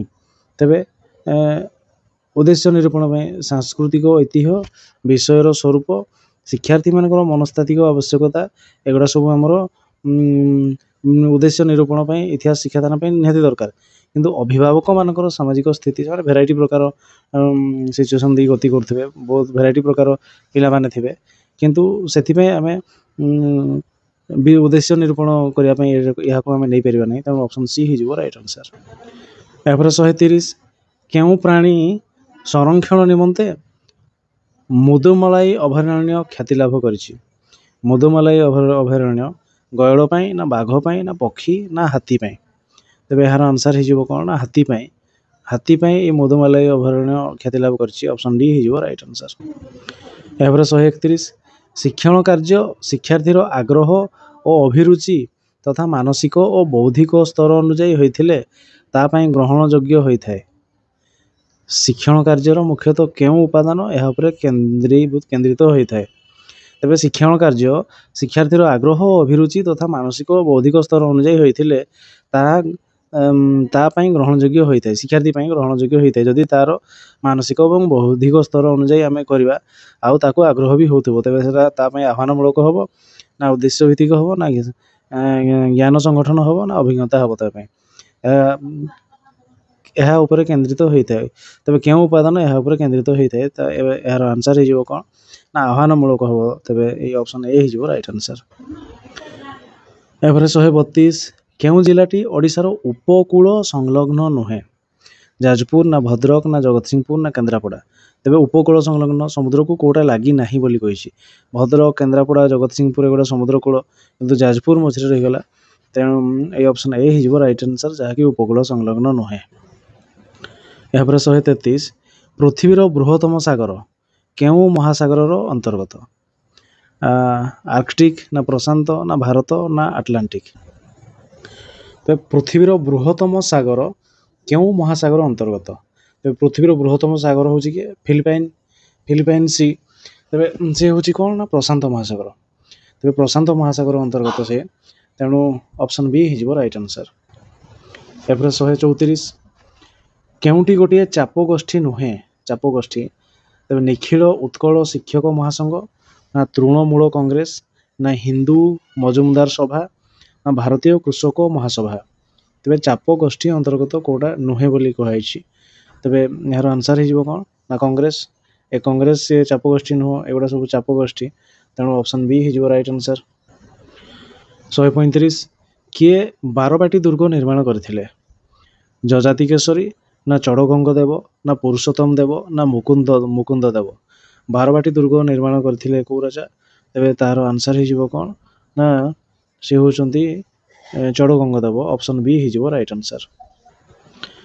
136 ପ୍ରକଳ୍ପ ପଦ୍ଧତି କେଉଁ ଶିକ୍ଷାବିତଙ୍କର ପ୍ରଗତିବାଦୀ ଚିନ୍ତାଧାରା ଉପରେ ପର୍ଯ୍ୟବେସିତ? ଜନ୍ ଆଡାମ ନା ଜନ୍ ଡ୍ୟୁଇ ନା ପ୍ଲାଟୋ ନା ରୁସୋ? ତେବେ ପ୍ରକଳ୍ପ ପଦ୍ଧତି କେଉଁ ଶିକ୍ଷାବିତଙ୍କର ପ୍ରଗତିବାଦୀ ଚିନ୍ତାଧାରା ଉପରେ ପର୍ଯ୍ୟବେସିତ କୁହାଯାଇଛି? ତେବେ ଏହାର ଆନ୍ସର ହେଇଯିବ କିଏ ନା ପ୍ରଗତିବାଦୀ ଚିନ୍ତାଧାରା ଜନ୍ ଡ୍ୟୁଇ। ଅପସନ୍ ବି ହେଇଯିବ ରାଇଟ୍ ଆନ୍ସର। ଏହାପରେ 137 କେଉଁ ଧରଣର ଅରଣ୍ୟକୁ ଦକ୍ଷିଣ ଭାରତରେ ସ୍ଥାନୀୟ ଭାବେ ସଲାସ କୁହାଯାଏ? ଉପକ୍ରାନ୍ତୀୟ ଶୁଷ୍କ ଚିରହରିତ ଅରଣ୍ୟ ନା ଉପକ୍ରାନ୍ତୀୟ ପାର୍ବତ୍ୟ ଅରଣ୍ୟ ନା ନାତିଶୀତୋଷ୍ଣ ପାର୍ବତ୍ୟ ଅରଣ୍ୟ ନା ଆର୍ଦ୍ର ପାର୍ବତ୍ୟ ଅରଣ୍ୟ? ତେବେ ଦକ୍ଷିଣ ଭାରତରେ କେଉଁ ଅରଣ୍ୟକୁ ସଲାସ କୁହାଯାଏ? ସଲାସ। ତେବେ ତାହାର ଆନ୍ସର ହେଇଯିବ କ'ଣ ନା ନାତିଶୀତୋଷ୍ଣ ପାର୍ବତ୍ୟ ଅରଣ୍ୟ, ଯେଉଁଟାକି ସଲାସ କୁହାଯିବ, ନାତିଶୀତୋଷ୍ଣ ଅଞ୍ଚଳ ଅରଣ୍ୟ। ଏ ଅପସନ୍ ସି ହେଇଯିବ ରାଇଟ୍ ଆନ୍ସର। ଏହାପରେ 138 ଶୀତ ଋତୁର ନିର୍ମଳ ରାତ୍ରିରେ ଭୂପୃଷ୍ଠ କେଉଁ ପ୍ରକ୍ରିୟାରେ ଶୀତଳ ହୁଏ? ଶୀତ ଋତୁର ନିର୍ମଳ ରାତ୍ରିରେ ଭୂପୃଷ୍ଠ କେଉଁ ପ୍ରକ୍ରିୟାରେ ଶୀତଳ ହୁଏ? ପରିବହନ ନା ପରିଚଳନ ନା ବିକିରଣ ନା ବାଷ୍ପୀଭବନ? ତେବେ ଶୀତ ଋତୁରେ ନିର୍ମଳ ରାତିରେ ଶୁଷ୍କ ଭୂପୃଷ୍ଠ କେଉଁ ପ୍ରକ୍ରିୟାରେ ଶୀତଳ ହୁଏ? ତେବେ ତାହାର ଆନ୍ସର ହେଇଯିବ କ'ଣ ନା ବିକିରଣ। କାରଣ ସେତେବେଳେ ନିର୍ମଳ ରାତି ମାନେ ତାର ପୃଥିବୀର ହିଟ୍କୁ ଧରି ରଖିବା ପାଇଁ ସେମିତି କିଛି ବାୟୁମଣ୍ଡଳ ନଥାଏ, ଅଧିକ ନିର୍ମଳ ଥାଏ, ତେଣୁ ବିକିରଣ ହେଇଯିବ ରାଇଟ୍ ଆନ୍ସର। ଅଧିକ ଶୀଘ୍ର ବିକିରଣ ହେଇଯାଏ ତାପ, ଯାହାଫଳରେ ଶୀତଳ ହେଇଯାଏ ଭୂପୃଷ୍ଠ, ତେଣୁ ଅପସନ୍ ସି ହେଇଯିବ ରାଇଟ୍ ଆନ୍ସର। 139 ନିମ୍ନୋକ୍ତ କେଉଁ ସ୍ଥାନଟି ଅନ୍ୟ ତିନୋଟି ଠାରୁ ଭିନ୍ନ ତାପ ବଳୟରେ ଅବସ୍ଥିତ? ଭୋପାଳ ନା କୋଲକାତା ନା ମୁମ୍ବାଇ ନା ଚଣ୍ଡିଗଡ଼? ତେବେ କେଉଁଟା ତିନୋଟି ଠାରୁ ଭିନ୍ନ ତାପ ବଳୟରେ ଅବସ୍ଥିତ? ତେବେ ଏହାର ଆନ୍ସର ହେଇଯିବ କ'ଣ ନା, ତେବେ ଯଦି ଦେଖିବା 23.5 ଡିଗ୍ରୀ ଉପରକୁ ଯଦି ପଳେଇବ ତେବେ ସେ ହେଇଯିବ ନାତିଶୀତୋଷ୍ଣ ମଣ୍ଡଳ, ଆଉ 23.5 ଡିଗ୍ରୀରୁ ବିଷୁବବୃତ୍ତ ଆଡ଼କୁ ଯଦି ଆସିବା ତେବେ ସେ ହେଇଯିବ ଆମର ଗ୍ରୀଷ୍ମମଣ୍ଡଳ। ଯଦି ଦେଖିବା କୋଲକାତା, ଭୋପାଳ, ମୁମ୍ବାଇ ଏଗୁଡ଼ା 23.5 ଡିଗ୍ରୀ ତଳେ ରହିଯାଇଛି, ଆଉ 23.5 ଡିଗ୍ରୀ ଉପରକୁ ରହିଛି କି ଚଣ୍ଡିଗଡ଼, ତେଣୁ ସେ ତାପ ବଳୟ ଅଲଗା ତାପ ବଳୟରେ ରହିଯାଇଛି ସିଏ, ତେଣୁ ଏଇ ଅପସନ୍ ଡି ହେଇଯିବ ରାଇଟ୍ ଆନ୍ସର। 140 କେଉଁ ଅଂଶରେ ଓଡ଼ିଶା ଉପକୂଳବର୍ତ୍ତୀ ସମତଳ ସବୁଠାରୁ ସଂକୀର୍ଣ୍ଣ? ସବୁଠାରୁ ସଂକୀର୍ଣ୍ଣ କ'ଣ? ବାଲେଶ୍ୱର ସମତଳ ନା ମହାନଦୀ ତ୍ରିକୋଣଭୂମି ନା ଚିଲିକା ଉପକୂଳ ନା ଋଷିକୁଲ୍ୟା ସମତଳ? ତେବେ ଉପକୂଳ ସମୁଦ୍ର ସାଇଡ଼ରେ କେଉଁଠି ଅଳ୍ପ ମାନେ ସଂକୀର୍ଣ୍ଣ ସମତଳ ଭୂମି ଦେଖାଯାଏ? ତେବେ ତାହା ହେଉଛି କ'ଣ ନା ଚିଲିକା ଉପକୂଳ। এই ଚିଲିକା ଉପକୂଳରେ ଅଳ୍ପ ସମତଳ ଅଞ୍ଚଳ ବା ଚାଷ ଜମି ରହିଛି, ତେଣୁ ଏ ଅପସନ୍ ସି ହେଇଯିବ ରାଇଟ୍ ଆନ୍ସର। 141 ମୁଖ୍ୟ ବନ୍ୟପ୍ରାଣୀ ଦୃଷ୍ଟିରୁ କେଉଁ ଜାତୀୟ ଉଦ୍ୟାନଟି ଅନ୍ୟ ତିନୋଟି ଠାରୁ ଭିନ୍ନ? କାହ୍ନା ନା ମାନସ ନା ଶିମିଳିପାଳ ନା ୱାଇନାଡା? ତେବେ ମୁଖ୍ୟ ବନ୍ୟପ୍ରାଣୀ ଦୃଷ୍ଟିରୁ କେଉଁ ଜାତୀୟ ଉଦ୍ୟାନଟି ଅନ୍ୟ ତିନୋଟି ଠାରୁ ଭିନ୍ନ କୁହାଯାଇଛି? ତେବେ ଏହାର ଆନ୍ସର ହେଇଯିବ କ'ଣ ନା ୱାଇନାଡ। ତେବେ ଏଗୁଡ଼ା ସବୁ ବାଘ ପ୍ରକଳ୍ପ, କିନ୍ତୁ ୱାଇନାଡ ନୁହଁ, ତେଣୁ ଅପସନ୍ ଡି ହେଇଯିବ ରାଇଟ୍ ଆନ୍ସର। ଏହାପରେ 142 ନମ୍ବର ପ୍ରବେଶିକା ପରୀକ୍ଷା କେଉଁ ଶ୍ରେଣୀର ମୂଲ୍ୟାୟନ? ସମଷ୍ଟିଗତ ନା ଗଠନମୂଳକ ନା ନୈଦାନିକ ନା ସ୍ଥାନୀକରଣ? ପ୍ରବେଶିକା ପରୀକ୍ଷା ହେଉଛି କ'ଣ ଏଣ୍ଟ୍ରାନ୍ସ, ଯେଉଁଟାକି ଆମର, ତେବେ ସେଟା ସ୍ଥାନୀକରଣ ପ୍ଲେସମେଣ୍ଟ ହେଇଯିବ। ଏ ଅପସନ୍ ଡି ହେଇଯିବ ରାଇଟ୍ ଆନ୍ସର, ସ୍ଥାନୀକରଣ। ଏହାପରେ 143 ସମ୍ବିଧାନ ପ୍ରଣୟନକାରୀ ସଭାର ସଭାପତି କିଏ ଥିଲେ? ରାଜଗୋପାଳଚାରୀ ନା ଡକ୍ଟର ରାଜେନ୍ଦ୍ର ପ୍ରସାଦ ନା ମତିଲାଲ ନେହେରୁ ନା ସର୍ଦ୍ଦାର ବଲ୍ଲଭ ଭାଇ ପଟେଲ? ସମ୍ବିଧାନ ପ୍ରଣୟନକାରୀ ସଭାର ସଭାପତି କିଏ ଥିଲେ? ତେବେ ଏହାର ଆନ୍ସର ହେଇଯିବ କ'ଣ ନା doctor Rajendra Prasad. Option B ହେଇଯିବ ରାଇଟ୍ ଆନ୍ସର। ଏହାପରେ 144 ଭାରତରେ ଆଇନର ଶାସନ ବ୍ୟବସ୍ଥା କେଉଁମାନେ ପ୍ରବର୍ତ୍ତନ କରିଥିଲେ? ଆଇନର ଶାସନ ମୋଗଲ ନା ମରହଟ୍ଟା ନା ବ୍ରିଟିଶ ନା ଫରାସୀ? ତେବେ ଭାରତରେ ଆଇନର ଶାସନ କେଉଁମାନେ କରିଥିଲେ ନା ସେମାନେ ହେଉଛନ୍ତି କିଏ ନା ବ୍ରିଟିଶ। ଏ ଅପସନ୍ ସି ହେଇଯିବ ରାଇଟ୍ ଆନ୍ସର। ଏହାପରେ 145 ନିମ୍ନୋକ୍ତ ମଧ୍ୟରୁ କେଉଁ ଦେଶ ଇଷ୍ଟ ଇଣ୍ଡିଆ କମ୍ପାନୀ ଗଠନରେ ସମ୍ପୃକ୍ତ ନଥିଲା? ପର୍ତ୍ତୁଗାଲ ନା ଜର୍ମାନୀ ନା ଫ୍ରାନ୍ସ ନା ଇଂଲଣ୍ଡ? ଇଷ୍ଟ ଇଣ୍ଡିଆ କମ୍ପାନୀ ଗଠନରେ ସମ୍ପୃକ୍ତ ନଥିଲା କିଏ? ତେବେ ତାର ଆନ୍ସର ହେଇଯିବ କିଏ ନା ଜର୍ମାନୀ। ତେବେ ପର୍ତ୍ତୁଗାଲ, ଫ୍ରାନ୍ସ ଏବଂ ଇଂଲଣ୍ଡ ଏଇ ତିନି ଜଣ ଥିଲେ, ଜର୍ମାନୀ ନାହିଁ। ଅପସନ୍ ବି ହେଇଯିବ ରାଇଟ୍ ଆନ୍ସର। ଏହାପରେ 146 ନିମ୍ନୋକ୍ତ ମଧ୍ୟରୁ କେଉଁ ସାମାଜିକ ମୂଲ୍ୟବୋଧ ଇତିହାସ ଶିକ୍ଷା ସହିତ ସମ୍ପୃକ୍ତ ନୁହେଁ? ସୃଜନଶୀଳତା ନା ଶୃଙ୍ଖଳାଗତ ବିକାଶ ନା ସାମାଜିକ ଓ ସାଂସ୍କୃତିକ ଜ୍ଞାନ ନା ଆନ୍ତର୍ଜାତିକତା? ତେବେ କେଉଁ ସାମାଜିକ ମୂଲ୍ୟବୋଧ ଇତିହାସ ଶିକ୍ଷା ସହିତ ସମ୍ପୃକ୍ତ ନୁହେଁ ବୋଲି କୁହାଯାଇଛି?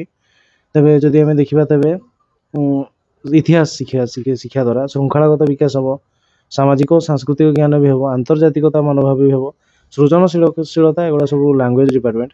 ତେଣୁ ଏ ଅପସନ୍ ଏ ନୁହଁ, ତେଣୁ ଏହା ହେଇଯିବ ତାର ରାଇଟ୍ ଆନ୍ସର୍। ଏପରେ 147 ଗୋଟିଏ ମାନଚିତ୍ରରେ ମା ଅନୁପାତ ଭ ହେଉଛି 1:1 ନିୟୁତ।